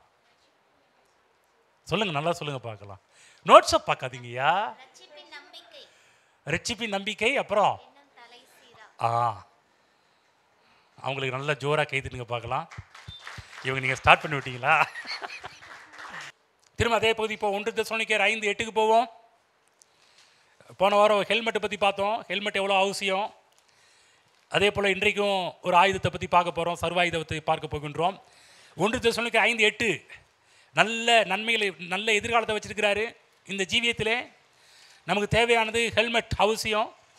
1 தெசலோனிக்கேயர் 5:8 படிப்போம். பகலுக்குரியவர்களாகிய நாமோ தெளிந்தவர்களாய் இருந்து விசுவாசம், அன்பு என்னும் மார்க்கவசத்தையும் ரட்சிப்பின் நம்பிக்கை என்னும் தலைசீராவையும் தரித்து கொண்டிருக்க கடவோம். ஆமென். அதாவது நன்மை எதிர்பாருங்கள். பிரயாணம் இருக்கிறது. இந்த பிரயாணத்தில் ஹெல்மெட் அவசியம். ரட்சிப்பின் நம்பிக்கை என்னும் தலை சீரா. அதே போல முன்னாடி படிக்கும்போது பகலுக்குரியவர்களாகி நாமோ தெளிந்தவர்களாக இருந்து விசுவாசம், அன்பு என்னும் மார்க்கவசம். சொல்லுங்க, மார்க்கவசம். சொல்லுங்க, மார்க்கவசம். ஆமென். நல்ல நெஞ்சில் ஈட்டி, அம்பு தாக்காத வண்ணம் சோல்ஜர்ஸ் எப்படி மார்க்கவசத்தை அணிந்து வைத்திருக்கிறார்களோ, நெஞ்சி பகுதியை பாதுகாக்கிற ஒரு ஆயுதம் மார்க்கவசமாக இருப்பது போல இன்னைக்கு நம்முடைய இருதயத்தையும் மனதையும் பாதுகாக்கின்ற ஒரு ஆயுதம் இந்த இடத்துல சொல்றாரு, விசுவாசம், அன்பு என்னும் மார்க்கவசம். சொல்லுங்க, விசுவாசம், அன்பு. ஆமென். இதை பற்றி தான் பார்த்துக்கிட்டு வரோம். இஸ்ரவேல் ஜனங்கள் எகிப்தை விட்டு கிளம்பின நாட்களில் விசுவாசம் இல்லை. அவங்களுக்குள்ள என்ன இருந்தது என்றால் அவிசுவாசம் இருந்தது. அதே அவிசுவாசம் இல்லாமல் விசுவாசம் என்கின்ற மார்க்கவசம் இருந்திருந்தால் நிச்சயமாக அவர்கள் தேவன் அவர்கள் வாக்கு பண்ணின இடத்திற்கு சென்றிருப்பார்கள். கிறிஸ்துவ ஜீவியத்திலே நாம் அவிசுவாசத்துக்கு இடத்தை கொடுக்கக்கூடாது. கிறிஸ்துவ ஜீவியத்திலே சந்தேகத்துக்கு நாம் இடத்தை கொடுக்கக்கூடாது. கிறிஸ்துவ ஜீவியத்திலே நாம் பயத்திற்கு நாம் இடத்தை கொடுக்கக்கூடாது. நான் சொல்கிறேன், இது எல்லாமே உங்கள் ஆவிக்குரிய ஜீவியத்தை பாதித்து விடும். ஆவிக்குரிய ஜீவியத்தை கெடுத்து விடும். ஆவிக்குரிய ஜீவியத்தை அழித்து விடும். ஆவிக்குரிய ஜீவியத்தை அழிக்கின்ற ஆயுதங்கள் என்ன? அவிசுவாசம், சந்தேகம், பயம், கவலை. இது எல்லாமே ஆவிக்குரிய ஜீவியத்தை அழித்திடும். ஆனால் இது எல்லாம் நம்மை தாக்காமல் இருக்க வேண்டும் என்றால், தாக்கினாலும் நம்மளை ஒன்றும் செய்யாமல் இருக்க வேண்டும் என்றால், இங்கு பவுல் சொல்றார், விசுவாசம், அன்பு என்று சொல்லக்கூடிய மார்க்கவசத்தை தரித்து கொள்ளுங்கள். ஆமென். பைபிளில், வேதத்தில் நீதிமொழிகள் 4ஆம் அதிகாரம் 23ஆம் வசனம், என் மகனே உன் இருதயத்தை எல்லா காவலோடும் காத்துக்கொள். சொல்லுங்க, படிப்போம். 4:23 நீதிமொழிகள் 4. எல்லா காவலோடும் உன் இருதயத்தை காத்துக்கொள். போதும், அதனிடத்தின்று ஜீவ ஊற்று. சொல்ற, எல்லா காவலோடும் உன் இருதயத்தை காத்துக்கொள், மனதை காத்துக்கொள். கேர்ஃபுல். எதுதெல்லாம் எப்படியெல்லாம் எல்லா காவலும்னா எவ்வளவு எப்படியெல்லாம் உன் இதயத்தை காத்துக்கொள்ளுமோ, உன் மனதை காத்துக்கொள்ளுமோ அந்த அளவுக்கு காத்துக்கொள்ளுன்னு சொல்றாரு.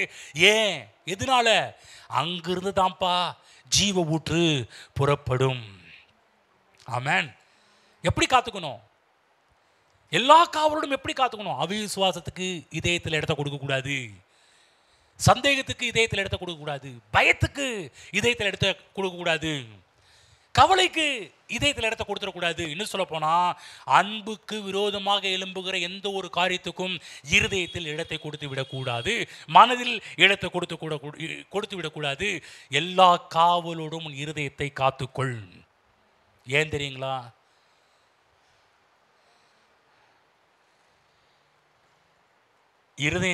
இருதயமும் மனமும் கெட்டு போச்சுன்னா ஆவிக்குரிய ஜீவியமே கெட்டு போயிடும், கொலாப்ஸ் ஆயிரும். எல்லா காவலோடும் இதயத்தை காத்துக்கொள். அவதான் சொல்ற, நம்பிக்கை என்று தலை சிராவி போட்டுக்க. நல்லது நடக்கும் என்று எதிர்பார்ப்பது. போனவர் நல்லது நடக்கும், நன்மை நடக்கும் எதிர்பார்ப்பது, அதெல்லாம் ஒரு நம்பிக்கை என்று தலை சிராவை போட்டு அவசியம். பாருங்க, எதிர்பார்ப்புக்கு, நல்லது நடக்கும் என்ற எதிர்பார்ப்புக்கு கேரண்டி என்ன, நிச்சயம் என்ன? கல்வாரி சிலுவை தான் நமக்கு அஸ்திபாரமாக இருக்கிறது. நன்மை நடக்கும், நல்லது நடக்கும் என்பதற்கு நிச்சயமே அஸ்திபாரமே சிலுவை. அப்போ கல்வாரி சிலுவை என்னுடைய எல்லா தீமைகளையும் அவர் எடுத்துக்கிட்டு அவர்கிட்ட இருக்கிற எல்லா நன்மைகளையும் நமக்கு தேவன் சுதந்திரமாக தந்திருக்கிறார். கல்வாரியில் சிந்தப்பட்ட ரத்தம் நம்முடைய வாழ்க்கையில் இருக்கிற எல்லா தீமைகளையும் அகற்றுகிறது, சாபங்களை அகற்றுகிறது, வியாதி நோய்களை அகற்றுகிறது. கல்வாரியில் சிந்தப்பட்ட ரத்தம் அவருடைய எல்லா நன்மைகளையும் எனக்கு கொண்டு வந்து கொடுக்கிறது. அகற்றுவது மட்டுமல்ல, பாவத்தையும் தீமைகளையும் சாபத்தையும் வியாதியும் அகற்றுவது மட்டுமல்ல, இரத்தத்தின் நோக்கம் அது மட்டுமல்ல, அவருடைய நன்மைகளையும் எனக்கு கொடுப்பதுதான் இரத்தத்தின் நோக்கமாக இருக்கிறது. ஆகுதான் நாம் அவரிடம் எதிர்பார்க்கலாம். ஏன் எதிர்பார்க்கலாம் என்றால், நாம் அவருடைய பிள்ளைகள். பிள்ளைங்க அப்பாட்ட எதிர்பார்க்காம வேற யார்கிட்ட போய் எதிர்பார்க்க முடியும்? பக்கத்தில் போய் எதிர்பார்த்தா அவ்வளோதான் வெக்கம். அப்பாட்ட எதிர்பார்த்தா நல்லது, வேற வெளியாள்கிட்ட போய் எதிர்பார்க்க ரொம்ப ஒரு அவமானமான ஒரு செயல். அப்பாட்ட எதிர்பார்க்கலாம். அப்பாட்ட எதிர்பார்ப்பது நல்லது, நல்லது நடக்கும். எங்கள் அப்பாவால் நல்லது நடக்கும். ஆமென். இயேசு கிறிஸ்து சிலுவையில் பாடுபட்டதனால் நமக்கு எல்லா நன்மைகளும் நமக்கு உண்டாகும். ஆகுதான் ஏசாயா 3:10 சொல்ற, எடுத்து படிப்போம். ஏசாயா 3:10. ஏசாயா 3:10.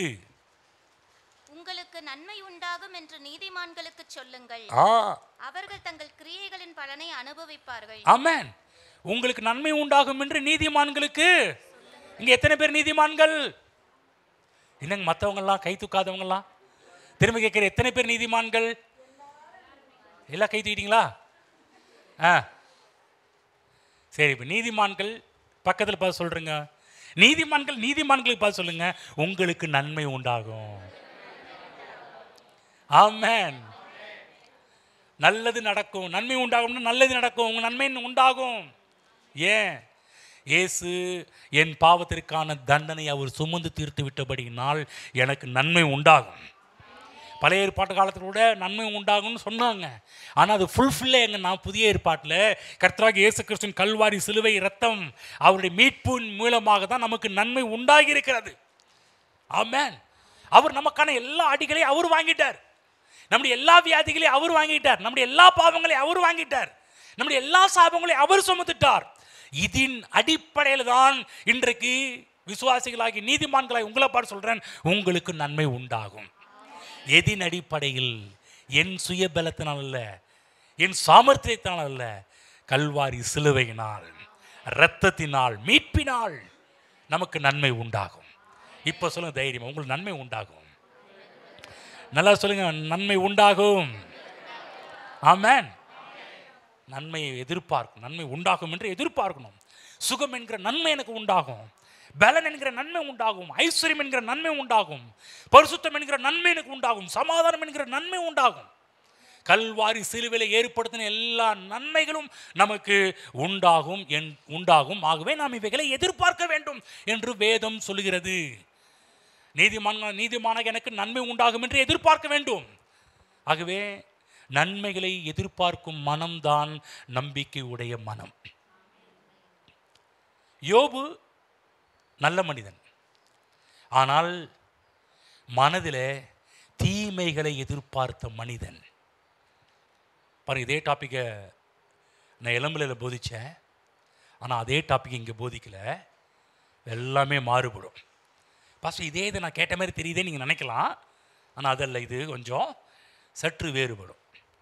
நீங்கள் அங்கேயும் நீதிமான் நன்மை உண்டாகுன்னு சொல்லி யோபுக்கு தான் போனீங்க, இப்பயும் நன்மை உண்டாகுன்னு சொல்லி யோபுக்கு தான் போனீங்க. ஆனால் அங்கே சொல்ல விட்ட விஷயத்தெல்லாம் இங்கே சொல்லுகிறேன், ஞாபகத்தில் வைத்துக் கொள்ளுங்கள். இன்றைக்கு நல்லவர்கள், ஆனால் நல்ல மனிதர்கள் நீதிமான்கள் நன்மை எதிர்பார்ப்பதை விட நீதிமான்கள் இன்றைக்கு தீமையை எதிர்பார்த்து கொண்டிருக்கிறார்கள். நீ கிறிஸ்தவர்களாகி நாம் கூட நீதிமான்களாக இருக்கிறோம். நீதிமான்களாக நாம் நன்மை எதிர்பார்க்க வேண்டுமே ஒழிய தீமையை எதிர்பார்க்க கூடாது. ஆனால் இன்றைக்கு துரதிர்ஷ்டவசமாக இன்றைக்கி விசுவாசிகள் எல்லாமே இது நடந்துடுமோ, இது ஆயிருமோ, இப்படி ஆயிருமோ, அப்படி நடந்துடுமோ, இப்படியெல்லாம் நீங்கள் நம்முடைய உள்ளத்தில் அவிசுவாச, சந்தேகம், பயம் எல்லாவற்றையும் உள்ளே கலந்து என்ன பண்ணுறோம்னா, இப்படி ஆயிருமோ, அப்படி ஆயிருமோ, அது நடந்துடுமோ, இது நடந்துடுமோ என்கின்ற தீமைகளை நாம் எதிர்பார்த்து கொண்டிருக்கிறோம். படிப்போம், யோபு புஸ்தகம் போவோம், 1ஆம் அதிகாரம் போய்க்குவோம், 5ஆம் வசனம் படிப்போம்.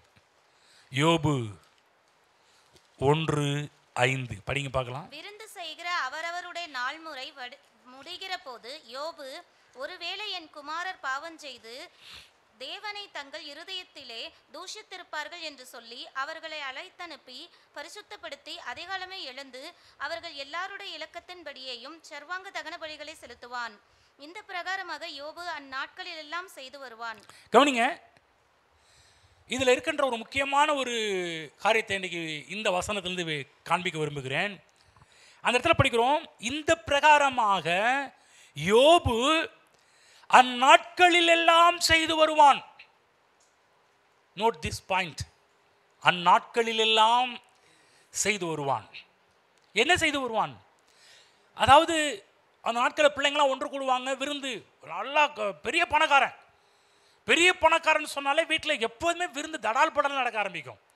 எல்லா பிள்ளைகளும் வந்துடுவாங்க, டெய்லியும் நான்வெஜ், அது இது சாப்பாடு.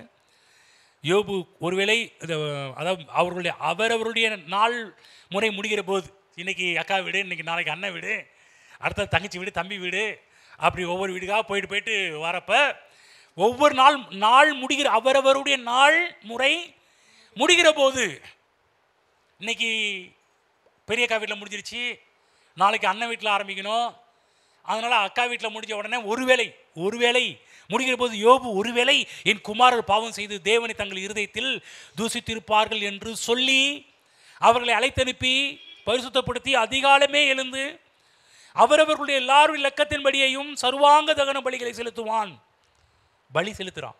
இந்த பிரகாரமாக யோபு அந்நாட்களில் எல்லாம் செய்து வந்தான். இவங்க பாவம் ஒவ்வொரு நாளும் பலி, தினந்தோறும் பலி. யோசிச்சு பாருங்க, என்ன இதில் வந்து புரிஞ்சுக்கொள்ளணும்னா, பழைய ஏற்பாட்டின் பலிகள், கவனமாக கேளுங்க, மனசில் பதிய வச்சுங்க. பழைய ஏற்பாட்டின் பலிகளை பொறுத்தவரையிலும் ஒரு பலி செலுத்தினாலே போதும், அதனுடைய பலியினுடைய வேலிடிட்டி பீரியடு 1 year, 1 வருஷம் செல்லுபடி ஆகும். பிறகு வேலிடிட்டி பீரியடு அதனுடைய என்ன சொல்கிற தமிழில் சொல்லப்போனால் காலாவதி ஆகின்ற டைம், நேரம் 1 வருடம்.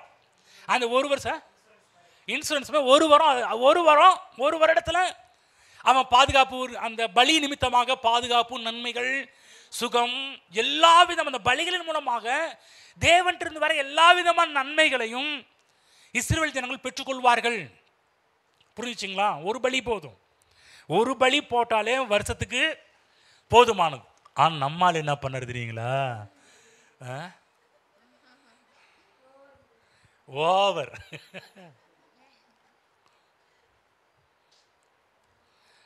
எதனால யோசிச்சு பாருங்க. ஒரு முறை பழைய ஏற்பாடுகளில் பலி செலுத்தினா போதும், பாவ மன்னிப்பு, பரிசுத்த வாழ்க்கை, ஆரோக்கியம், ஐஸ்வர்யம், பாதுகாப்பு, இப்படி எல்லா நன்மைகளுமே அவர்களுக்கு வந்துடும். இவங்க போய் ஆண்டவர்கிட்ட கேட்கவே தேவையில்லை, பலி செலுத்தினா ஆட்டோமேட்டிக்காக வர ஆரம்பிச்சிடும் வந்து. ஏன்னா அப்படிப்பட்ட ஒரு பலியின் மூலமாக தேவன் உடன்படிக்கை செய்து அவங்களுக்கு வாக்கு பண்ணியிருந்தார் இதெல்லாம். ஆனால் இங்கே யோபு தினந்தோறும் பலி செலுத்துகிறாரு பாருங்க. ஏன் அப்படின்னு சொன்னால், நேற்று செலுத்தின பலியில் இன்று நம்பிக்கை இல்லை, இன்று செலுத்துகிற பலியில் நாளைக்கும் அவனுக்கு நம்பிக்கை இல்லை. நம்பிக்கை இல்லை. அவன் என்னத்தை எதிர்ப்பு? நம்பிக்கை இல்லைன்னா அப்போ வேற எதில் நம்பிக்கை இருக்கும்? இது ஆயிருமோ, இது நடந்துருமோ, பயம், அவிசுவாசம், சந்தேகம், இது 3மே கலந்து தான் யோபின் வாழ்க்கையவே அழிச்சிச்சு. யோசிச்சு பாருங்க. பிள்ளைங்க செத்து போனாங்க, வருமானம் போச்சு, சொத்து போச்சு, கடைசியில் உச்சந்தலேருந்து உள்ளங்கால் வர பரு சொரண்டிடுகிறாரு. வெளியே இருக்கிறவங்க என்னம்மா பரிசுத்தவான்ப்பா, தினந்தோறும் பலி செலுத்துறான் ஐயா, எப்ப super super Holi man, super பரிசுத்தவான், சூப்பர் விசுவாசி. ஆனால் தேவனுடைய பார்வையிலே யோபு விசுவாசத்தினால் பலி செலுத்தவில்லை. யோபு பலி செலுத்தினது எல்லாமே அவிசுவாசத்தினால, பயத்தினால, சந்தேகத்தினால. தேவ பிள்ளைகள் நல்லா புரிஞ்சுக்கணும். இங்க இருக்கிற உங்களுக்கும் இதே பாடம் தான். நீங்க தேவன்ட்டு வரும்போதெல்லாம் ஒன்லி விசுவாசத்தோடு வாங்க. சந்தேகத்தையும் அவிசுவாசத்தையும் பயத்தையும் உள்ளே கொண்டு வந்து விடாதீர்கள். இங்க யோபு அவிசுவாசத்துக்கு இடத்தை கொடுத்தார். அவங்க பாவம் செய்யல, யாரு தான் பிள்ளைங்க பாவம் செய்யல. அப்போ அவங்க பிள்ளைங்களுக்கு இரிட்டேட் ஆயிருக்கும், என்னடா இந்த அப்பங்காரன் காலையில் பைபிள் இப்போ அவரவர்கள் அதிகாலமே எழுந்து அவரவர்கள் இலக்கத்தின் அவர்கள் எல்லாருடைய இலக்கத்தின்படியையும் சர்வ பாருங்க, அவங்க இலக்கத்தின்படி ஒவ்வொரு ஆளும் இஸ்ரவேல் ஜனங்களுக்கு ஒரு பலி செலுத்தி இஸ்ரவேல் ஜனங்களுக்கு வருஷத்துக்கு ஒரு முறைன்னா, இங்கே பார்த்தீங்கன்னா எத்தனை பேருக்கு தலைக்கட்டை என்ன, அத்தனை தலைக்கு ஆட்டடி, காலையடி, அது இப்படி இது இப்படி. என்னன்னா தீமையை எதிர்பார்க்கிற ஒரு மனிதனாக இருந்தவர் தான் யோபு. ஒருவேளை என் பிள்ளைங்க செத்து போயிடுவாங்களோ, ஒருவேளை என்னுடைய ஐஸ்வர்யம் போயிடுமோ, ஒருவேளை என்னுடைய ஆரோக்கியம் போயிடுமோ, இதுலேயே கான்சன்ட்ரேஷன், இதுலேயே கவனம். ஒருவேளை வியாதி வந்துடுமோ, ஒருவேளை குடும்பத்தில் பிரச்சனை வந்துடுமோ, குடும்பத்தில் தகராறு வந்துடுமோ, பயந்து பயந்து பலிகளை செலுத்துறான். இன்றைக்கு ஒரு சிலர் சபைக்கு பயந்து சபைக்கு வருவாங்களோ அந்த மாதிரி, ஒரு சிலர் பயந்து காணிக்க போடுறது மாதிரி கொடுக்கலனா ஊழியக்காரங்க பயமுறுத்தி வச்சிருக்கிறாங்களே, நீங்க தசம பாகத்தை கொடுக்கலனா இந்த மாதம் ஐஸ்வர்யா ஹாஸ்பிட்டல்லையும் கோகுலத்திலையும் எஸ்கேஎஸ்லையும் தான் போய். சில பேர் பரவாயில்ல 3 தான் சொல்லியிருக்கிறாரு, மற்றது சொல்லலை. அப்படி இல்லை, நீ இங்கே தசம பாகத்தை கொடுக்கலாம், உன்னுடைய அமௌண்ட்டை கொண்டு போய் சேலத்தில் ஏதாவது ஒரு ஹாஸ்பிட்டலில் கட்டிடுவேன். அப்போ மக்களுக்கு என்ன ஆயிடுச்சு, தசம பாகம் காணியை கொடுக்கும்போது எதில் கொடுக்குறாங்க? பயத்தில். சர்ச்சுக்கு நீங்கள் சர்ச்சுக்கு வரலாம், உனக்கு என்ன அப்படி பயத்து? நீங்கள் சில பேர் பேசாமல் இந்த ஆள்கிட்ட திட்டு வாங்குறதுக்கு பதிலாக பேசாமல் போய் உட்காந்துடலாம். உட்காந்து தூங்குற இருந்தாலும் கண்டுக்க மாட்டார்.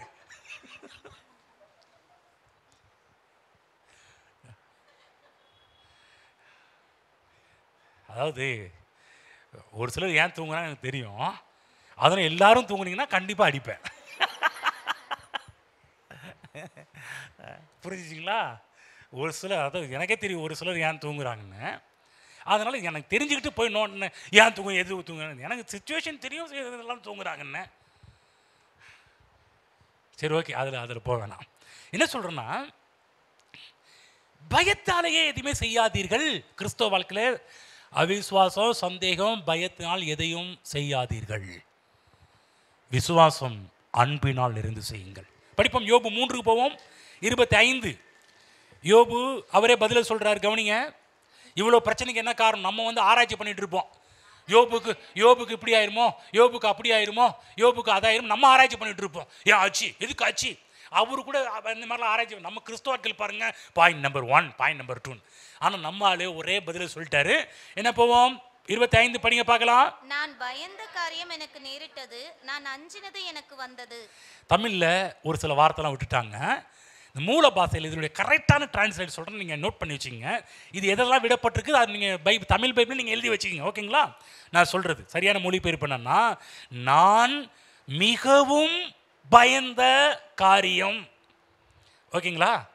அப்போ பயந்ததுக்கு மேலே என்ன, இப்போ ஒரு சின்ன போட்டு ஒரு கோபுரம் கட்டி ஒரு முக்கான கோபுரம் கட்டி மேலே மிகுந்தன்னு போட்டுக்குங்க. ஓகேங்களா? மிகுந்த பயந்த காரியம் எனக்கு நேரிட்டது,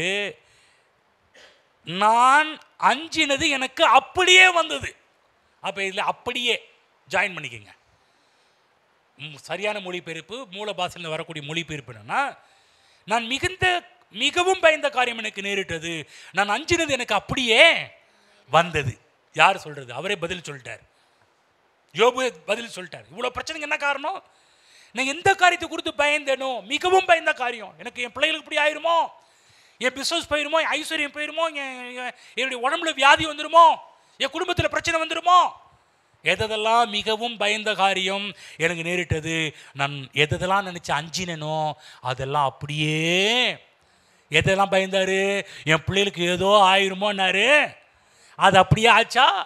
எல்லா பிள்ளைகளும் செத்து போனாங்களா? என்ன பயந்தாரு? எனக்கு நான் மிகுந்த பயந்த காரியம், நான் மிகவும் பயந்த காரியம், பிள்ளைகளை குறித்து பயந்த காரியம். ஐஸ்வர்யம் போயிடும் பயந்தாரா?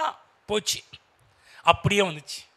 பிள்ளைங்க செத்து போனாங்க, சொத்து போச்சு, சுகம் உச்சன சுகம் போச்சு, குடும்பத்தில் பிரச்சனை வந்துச்சா? வந்துச்சு. மிஸ்ஸஸ் யோபு என்ன சொன்னாங்க? மிஸ்ஸஸ் யோபு என்ன சொன்னாங்க? பிரச்சனை பண்ணாங்களே வீட்டில், யோ நீலாம் என்னங்க சொல்லுங்க. தேவனை தூசிச்சு ஜீவனை விடுறா, எதுக்குடா உயிரோட வாழ், நீ எல்லாம் இருந்து என்னடா பிரயோஜனம்? இப்போ இருக்கிற மொழியில் சொல்லப்போனால் இதெல்லாம் வரல. ஆனால் சொல்லப்போனால் நடந்திருக்கும். பைபிளில் கொஞ்சம் டீசெண்டாக அதெல்லாம் எடிட் பண்ணிட்டாங்க. நீலாம் எதுக்குள்ள ஐக்கலாதவன்டா, நீ உருப்படாதவன்டா, நீ இருந்து என்ன புரிஞ்சு இல்லை சாக போகிறது முடியும், அந்த ஆளை தூசிச்சு ஜீவனை விட்டுரு.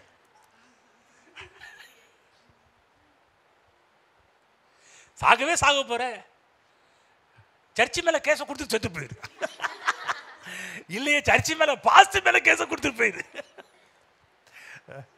எப்படியோ சாக போகிற முடிவு. அவர் அவமானப்பட்டா எனக்கு கேட்கவா போ, நீ செத்து போன பிற்பான்னு இதில் தெரியவா போகுது. இந்த மாதிரி நீங்கள் முடிவு பண்ணிடாதீங்க.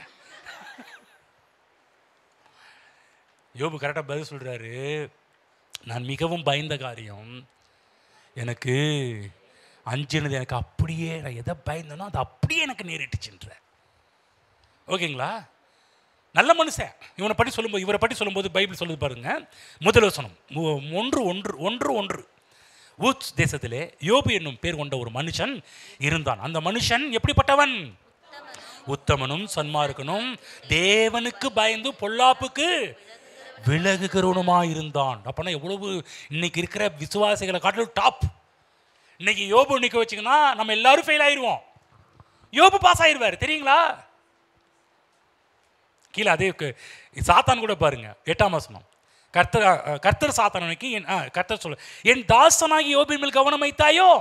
இப்போ கர்த்தர் ரெக்கார்ட் அவனை பொறுத்து ஸ்டேட்மெண்ட் கொடுக்குறாரு, உத்தமனும் சன்மார்க்கனும் தேவனுக்கு பயந்து பொல்லாப்புக்கு விலகுவனுமாகி அவனை போல பூமியில் ஒருவனும் இல்லை என்றார். எழுதும்போது மோசஸ் எதை நோட் பண்ணி வைக்கிறாரு? இந்த புஸ்தகத்தில் மோசஸ் எழுதினார். இந்த புஸ்தகத்தை மோசை எழுதினார். மோசை எழுதும்போது யோபு பற்றி நல்லா சாட்சி சொல்கிறாரு. அது மட்டும் இல்லை, கர்த்தரே சாட்சி சொன்னதையும் யோபு என்ன பண்ணியிருக்கிறாருன்னா இதில் மென்ஷன் பண்ணி வச்சிருக்கிறார். இப்போ இப்போ கவனித்து பார்த்தீங்கன்னா, இங்கே இருக்கிற நம்ம எல்லாரை விட சூப்பர் பரிசுத்தவான் யாருன்னா நம்ம ஆள் யோபு தான். புரியுதுங்களா?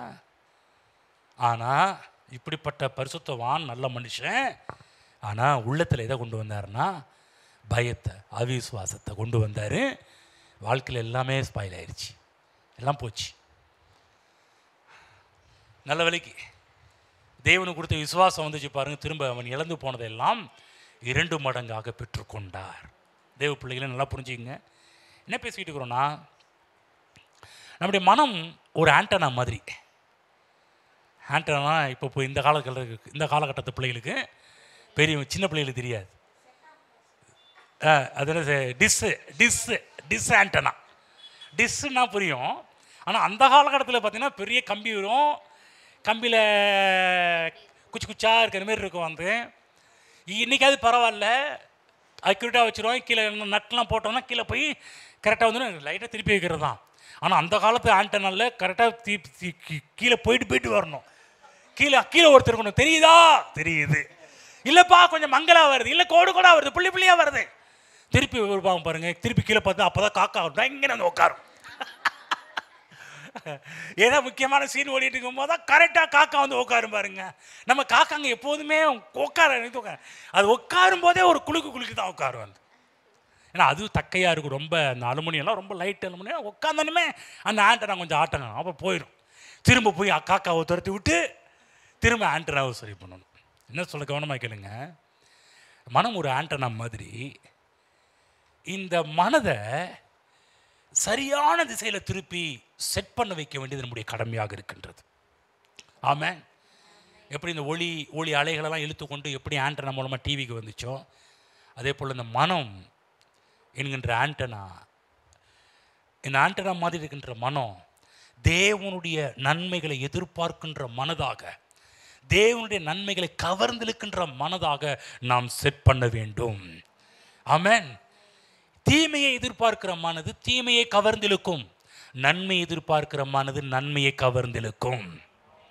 ஆமென். நீங்கள் எதை எதிர்பார்க்க போகிறீங்க? தீமையை எதிர்பார்க்க போகிற, நன்மை எதிர்பார்க்க போகிறீர்களா? தீமைகளை நினைத்து பயப்படுவதை நிறுத்த ஆரம்பியுங்கள். நான் நீதிமான், எனக்கு நன்மை உண்டாகும். யோபு நமக்கு நல்ல ஒரு முன்மாதிரி அல்ல, யோபு நமக்கு எச்சரிப்பு உண்டாக்குகின்ற ஒரு புஸ்தகம். புரிஞ்சுங்க. நானும் ஐஎம் அனதர் யோபுன்னு சொல்லாதீங்க, நானும் இன்னொரு யோபுன்னு சொல்லாதீங்க. ஒருவேளை ஃபஸ்ட்டு 2 சாப்டரில் யோபு அது வேணாம், லாஸ்ட் சாப்டர் யோபோ ஓகேன்னு சொல்லலாம். நீங்கள் நிறைய பேர் ஐஎம் அனதர் ஜோபுன்னும் போது எதை சொல்கிறாங்க? ஃபஸ்ட்டில் இருக்க 2 சாப்டர் பிடிச்சிட்டு தான் பாருங்க பிரதர், அந்த யோபு எவ்வளோ கஷ்டப்பட்டார், அடியேனும் பாருங்க கஷ்டப்படுறேன். உனக்கு தெரியுங்களா? வேத ஆக்கியோன்கள் சொல்கிறாங்க யோபு கஷ்டப்பட்டது only 9 months, 9 மாதம்தான் இந்த பிரச்சனைகளெல்லாம் அனுபவித்தார். 9வது முடிஞ்ச அடுத்த மாதத்துலேருந்து அவருக்கு ஆசீர்வாதம். ஆனால் இன்றைக்கி இருக்கிற விசுவாசிங்க ஐ எம் அனதர் ஜோப்னு சொல்கிற ஆட்கள் எல்லாமே 9 மாதம் பிரச்சனை அனுபவிக்கல, பல வருஷம் பிரச்சனையை அனுபவிச்சு சொல்லுவாங்க I am another job, I am another ஜோப்னுவாங்க. கிடையாது. ஆகவேதான் எச்சரிப்பு உண்டாக முடியாத புஸ்தகம் நமக்கு எழுதப்பட்டிருக்கு. எதுக்காக? எப்படி அவர் பயந்த காரியம் அவருடைய வாழ்க்கையில் அப்படியே நடந்துச்சோ அதே போல் உங்கள் வாழ்க்கையிலும் பயத்தை அனுமதிக்காதீர்கள், அவிசுவாசத்தை அனுமதிக்காதீர்கள், சந்தேகத்தை அனுமதிக்க கூடாது என்பதற்காகவே இந்த யோபு புஸ்தகம் வேதத்தில் எழுதப்பட்டிருக்கிறது. அன்றைக்கி நேரத்தில் பாருங்கள், இந்த உபத்திரப்படுறவங்க சில பேர் சொல்லுவாங்க, பிரதர் யோபு புஸ்தகத்தை படிங்க, கொஞ்சம் உபத்திரத்துக்கு ரிலாக்ஸ் கிடைக்கும் அப்படின்னுவாங்க. ஏங்க எப்போதுமே பார்த்தீங்கன்னா ஆண்டவர் சொல்ல அழுகிறவங்களும் சேர்ந்து அழ சொல்லியிருக்கிறார்ல, அப்போ அந்த புஸ்தகம் படிச்சிங்கன்னா தான் அவர் எவ்வளோ கஷ்டப்பட்டாரும் தெரியுங்க, அதை படிக்க படிக்க நமக்கு கொஞ்சம் தெம்பு வரும் இல்லையா அப்படின்னுவாங்க. திரும்ப சொல்கிறேன், அதற்காக எழுதப்பட்டது கிடையாது. அவரை போல அவிசுவாசத்தையும் சந்தேகத்தையும் பயத்தையும் உள்ள விடாமல் விசுவாசம் அன்பு என்ற மார்க்கவசத்தை அணிந்து கொண்டு நன்மைகளை எதிர்பாருங்கள். போன வாரம் சொன்னேன், ரட்சிப்பு என்ற ஹெல்மெட்டை போட்டுட்டு நன்மைகளை எதிர்பாருங்க. இன்னைக்கு சொல்கிறேன், அன்பு விசுவாசம் என்று சொல்லக்கூடிய மார்க்கவசத்தை அணிந்து கொண்டு நன்மைகளை எதிர்பாருங்கள். நிச்சயம் வரும். நன்மைகளை எதிர்பாருங்க. உங்களுடைய மனம் நன்மைகளை எதிர்பார்த்தால் நன்மைகளை கவர்ந்து இழுக்கும். ஆமென். இனிமேல் உங்கள் வீட்டில் யாரை குறித்தும் எந்த ஒரு பயத்தையும் உள்ளே கொண்டு வராது, சந்தேகத்தையும் அவிசுவாசத்தையும் உள்ளே கொண்டு வராதிங்க. எழுந்து நிற்போம்.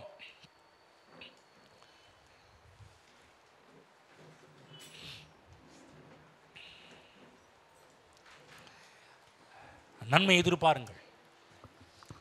இஸ்ரவேல் ஜனங்களுக்கு தேவன் பாலும் தேனும் முடிகிற நலமும் விசாலம் இதை தான் வச்சார். ஆனால் அவங்க அதை எதிர்பார்க்காம அவங்க வேறு எதையும் எதிர்பார்த்து வனாந்திரத்தில் செத்து போயிட்டாங்க. ஆனால் அடுத்த தலைமுறை தான் உள்ளே போச்சு, விசுவாசம் உள்ள சந்ததி உள்ளே போச்சு. யோசுவாவின் தலைமையின் கீழாக, காலேபின் தலைமையின் கீழாக புது தலைமுறை தான் உள்ளே போச்சு. நான் சொல்கிறேன், அந்த மாதிரி அடிபட்டு போகாமல் விசுவாசத்தை உடையவர்களாக தேவனுடைய நன்மைகளை எதிர்பாருங்கள். ஏராளமான நன்மைகளை தேவன் வேதத்தில் எழுதி வச்சிருக்கிறார். ஒவ்வொரு காரியத்தை பார்க்கும்போதெல்லாம் எஸ், இந்த நன்மை இது எனக்குரியது, இது எனக்குரியது, இது எனக்குரிய, இந்த நன்மை எனக்குரியது, நன்மை எனக்குரியது. அதுதான் சங்கீதக்காரன் சொல்லிட்டாரு, இங்கே பாரு, நன்மை கிருபை உன்னை தொடர்ந்து வரும், அவ்வளோதான். நீ வந்து என்ன இப்படி இருக்கிற, பயத்தை சந்தேகத்தை விதைச்சி வச்சிருக்கிற, கர்த்தரனை வச்சிருக்கிறாரு. நன்மையும் கிருபையும் உன்னை தொடர்ந்து, ஜீவனுள்ள நாளெல்லாம் நன்மையும் கிருபையும் உன்னை தொடர்ந்து வரும். நீங்கள் சொல்லணும், நன்மை மட்டும்தான் எனக்கு தொடர்ந்து வரும், தீமை வராது, பிரச்சனை வராது, கஷ்டம் வராது. நீங்கள் மற்றதெல்லாம் விசுவாசிச்சீங்கன்னு நான் சொல்கிறேன், நெகட்டிவ் ஃபோர்ஸும் செயல்படும். நான் சொன்னேன், தீமையை எதிர்பார்த்தால் நீங்கள் தீமையை கவர்ந்திருப்பீர்கள், நன்மையை எதிர்பார்த்தால் நன்மையை கவர்ந்திருப்பீர்கள். நீங்கள் எதை எதிர்பார்க்க போகிறீர்கள் என்பது உங்களை பொறுத்திருக்கு. இனிமேல் நன்மைகளை எதிர்பார்க்கும் இருதயம் மனமாக என் உள்ளத்தை மாற்றுகிறேன் என்று தீர்மானம் பண்ணுங்க. இன்னிலிருந்து நான் சொல்கிறேன், நன்மைகளை மட்டுமே எதிர்பாருங்க. எனக்கு நன்மை மட்டும் பலனாக வரும், நீதிமானுக்கு நன்மை வரும், எனக்கு நன்மை உண்டாகும் என்று கர்த்தர் சொல்லியிருக்கிறாரு. ஆகவே எனக்கு நன்மை மட்டும்தான் நடக்கும். தேவ பிள்ளைங்க ஒவ்வொருக்கும் சொல்கிறேன், ஒருவேளை இப்படி ஒரு அப்போ நான் சொல்கிற கர்த்தர் உங்கள் மேலே தலையெழுத்து எழுதி வச்சிருக்கிறாரு, நன்மை என்கின்ற தலையெழுத்து. நன்மை தான் வரும் உங்கள் குடும்பத்தில், உங்கள் பிள்ளைங்க வாழ்க்கையில் நல்லது தான் நடக்கும். நீங்கள் பயப்படாதீங்க, இப்படி ஆயிருமோ அப்படி ஆயிருமோ. நான் சொல்ல, உங்கள் பிள்ளைகளுக்கு நல்லது நடக்கும், உங்கள் கணவனுக்கும் நல்லது நடக்கும், உங்கள் மனைவிக்கும் நல்லது நடக்கும், உங்கள் பெற்றோர்களுக்கும் நல்லது நடக்கும், உங்கள் பேர பிள்ளைகளுக்கும் நல்லது நடக்கும். நீங்கள் பயத்தில் சொல்லாதீங்க, பயத்தில் பேசாதீங்க. நம்ம நிறைய பேர் நிறைய நேரத்தில் அட்வைஸே எப்படி வருது தெரியுங்களா? பயத்தில் தான் வருது. நான் சொல்ல, விசுவாசத்தினால் அட்வைஸ் பண்ணுங்க, தப்பு கிடையாது. ஆனால் பயம் நிறைந்தது, பயத்தினால் இருந்து அட்வைஸ் பண்ணாதீங்க. விசுவாசம் அன்பினால் இருந்து பண்ணி பாருங்க, அது மிக அளவுக்கு ஒர்க் அவுட் ஆகும். நன்மையை எதிர்பாருங்கள். ஹல்லேலூயா. கர்த்தர் கொடுத்த வார்த்தையில் நன்றி செலுத்துவோம். கிறிஸ்தவ வாழ்வு வனாந்தர வாழ்வு அல்ல. ஒரு கூட்ட ஜனம் வனாந்தரத்திலே செத்து போனது அவிசுவாசத்தினால். யோபின் வாழ்க்கையில் அநேக பிரச்சனைகளுக்கு காரணம் அவிசுவாசம், பயம், சந்தேகத்தினால். தேவ பிள்ளைகளே, நம்முடைய வாழ்க்கையிலையும் நம்ம தீமைகளை எதிர்பார்த்து அதை கவர்ந்திழுக்காமல் நன்மையை எதிர்பார்த்து நன்மையை கவர்ந்திழுங்கள். தேவ நன்மைகள் உங்களை தேடி வரும். ஹல்லேலூயா, ஹல்லேலூயா. ஓ நன்றி நன்றி நன்றி ஆண்டவரே. எங்களோடு பேச நம்முடைய வார்த்தைகளுக்கு கரண்டி செலுத்துகிறோம் ஆண்டவரே. எங்களோடு இடைப்பட்ட நம்முடைய வார்த்தைகளுக்கு கரண்டி செலுத்துகிறோம் கர்த்தாவே. இங்கே இருக்கிற ஒவ்வொருடைய மனது நன்மை எதிர்பார்க்கிற மனதாக மாறட்டும் ஆண்டவரே. நீதிமான்களுக்கு நன்மை உண்டாகும் என்று அவர்களுக்கு சொல்லுங்கள் என்று சொன்னீரே. நீர் சொன்ன மாதிரி நான் இன்னைக்கு பேசிட்டு இருக்கிறேன் ஆண்டவரே. உங்களுக்கு நன்மை உண்டாகும், நீதிமான்களாகி உங்களுக்கு நல்லது நடக்கும், நன்மை உண்டாகும் என்று உங்களுடைய பிள்ளைகளை பார்த்து பேசுகிறேன் ஆண்டவரே. அப்படி நடப்பதாக இங்கே இருக்கிற பிள்ளைகள் வாழ்ந்து சுகித்திருக்கட்டும். ஒருவேளை இப்படி ஆயிருமோ, ஒருவேளை அப்படி ஆயிருமோ, இல்லை, எல்லா வேலையும் உங்களுடைய பிள்ளைகளுக்கு நல்லதே நடக்கும் என்று பேசுகிறேன் ஆண்டவரே. ஹல்லேலூயா ஹல்லேலூயா. ஓ நன்றி செலுத்துகிறோம் கர்த்தாவே. கேட்ட வார்த்தையின் அடிப்படையில் குடும்பத்தில் நல்ல விஷயங்கள் ஏராளம் நடக்கட்டும் ஆண்டவரே. உங்களுடைய பிள்ளைகளுடைய காதுகள் நல்லதே கேட்கட்டும் ஆண்டவரே. நல்ல செய்திகள் தொடர்ந்து வரட்டும் ஆண்டவரே உங்களுடைய பிள்ளைகளுடைய காதுகளுக்கு. ஹல்லேலூயா. தாவீதை போல சொல்லட்டும் ஆண்டவரே, கர்த்தர் எனக்கு நன்மை செய்தபடியால் அவரை பாடுவேன், கர்த்தர் எனக்கு நன்மை செய்தபடியால் அவரை துதிப்பேன், கர்த்தர் எனக்கு நன்மை செய்தபடியால் அவரை ஸ்தோத்திரிப்பேன், கர்த்தர் எனக்கு நன்மை செய்தபடியால் அவரை ஆராதிப்பேன் என்று உள்ளம் அவர்களுக்குள்ளாக பொங்கி வரட்டும் ஆண்டவரே. தாவீது சொன்னாரே, கர்த்தர் செய்த எல்லா உபகாரங்களுக்காக, கர்த்தர் செய்த எல்லா நன்மைகளுக்காக எண்ணத்தை செலுத்துவேன். ரட்சிப்பின் பாத்திரத்தை கையில் ஏந்தி ஸ்தோத்திர பலியிட்டு அவருடைய நாமத்தை ஸ்தோத்திரிப்பேன் என்று சொன்னாரே கர்த்தாவே. அதே போல இங்க இருக்க ஒவ்வொருடைய உள்ளங்களும் அப்படிப்பட்ட உள்ளங்களாக மாறட்டும் ஆண்டவரே. நீர் செய்த நன்மைகள், கர்த்தர் உங்களுக்கு செய்த நன்மைகள் நிமித்தமாக சந்தோஷப்படுவீர்களாக என்று சொன்னீரே கர்த்தாவே. அது நிமித்தமாக உங்களுடைய பிள்ளைகளுக்கு செய்கின்ற சந்தோஷத்தின் நிமித்தமாக குடும்பத்திலே மகிழ்ச்சி, சந்தோஷம் ஏராளம் உண்டாகட்டும். நன்மை நிமித்தம் மகிழ்ச்சி உண்டாகட்டும். ஹல்லேலூயா. ஓ ஸ்தோத்திரம் ஆண்டவரே. பொருளாதார விதங்களில் நன்மை உண்டாகட்டும், வேலை விஷயங்களில் நன்மை உண்டாகட்டும், கற்பத்தில் நன்மை உண்டாகட்டும் கர்த்தாவே. ஓ ஹல்லேலூயா ஆண்டவரே ஸ்தோத்திரம். பலவீனமாக இருக்கிற சரீரத்தில் நன்மை உண்டாகட்டும். உங்களுடைய பிள்ளைகள் எந்தெந்த எதிர்பார்ப்பு நன்மை உண்டாகட்டும் இந்த நேரத்தில் உண்மை நோக்கி எதிர்ப்பு நோக்கி பார்த்து கொண்டிருக்கிறார்களோ அந்த விஷயத்திலாம், அந்த காரியத்திலெல்லாம் உங்களுடைய பிள்ளைகளுக்கு நன்மை உண்டாகட்டும் என்று இயேசு நாமத்தில் கூறுகிறேன், பேசுகின்றேன், ஆசீர்வதிக்கிறேன் தகப்பனே. ஹல்லேலூயா. அப்படியே நன்மை உண்டானதற்காக ஸ்தோத்திரம். ஏராளமான சாட்சிகள் அதன் மூலமாக உண்டாவதாக. நீர் செய்த நன்மைகள் நிமித்தமாக களி கூறட்டும் ஆண்டவரே நம்முடைய பிள்ளைகள். ஹல்லேலூயா. நம்முடைய பிள்ளைகளுடைய வாய்களை நகைப்பினால், சந்தோஷத்தினால், மகிழ்ச்சியினால் இது நிரப்புவீராக தகப்பனே. ஹல்லேலூயா. எல்லா காரியத்திலும் நம்முடைய பிள்ளைகள் வாழ்ந்து சுகித்திருக்கட்டும் என்று நம்முடைய பிள்ளைகளை ஆசீர்வதிக்கிறேன். இயேசு கிறிஸ்துவின் நாமத்தில் பிதாவே, ஆமென்.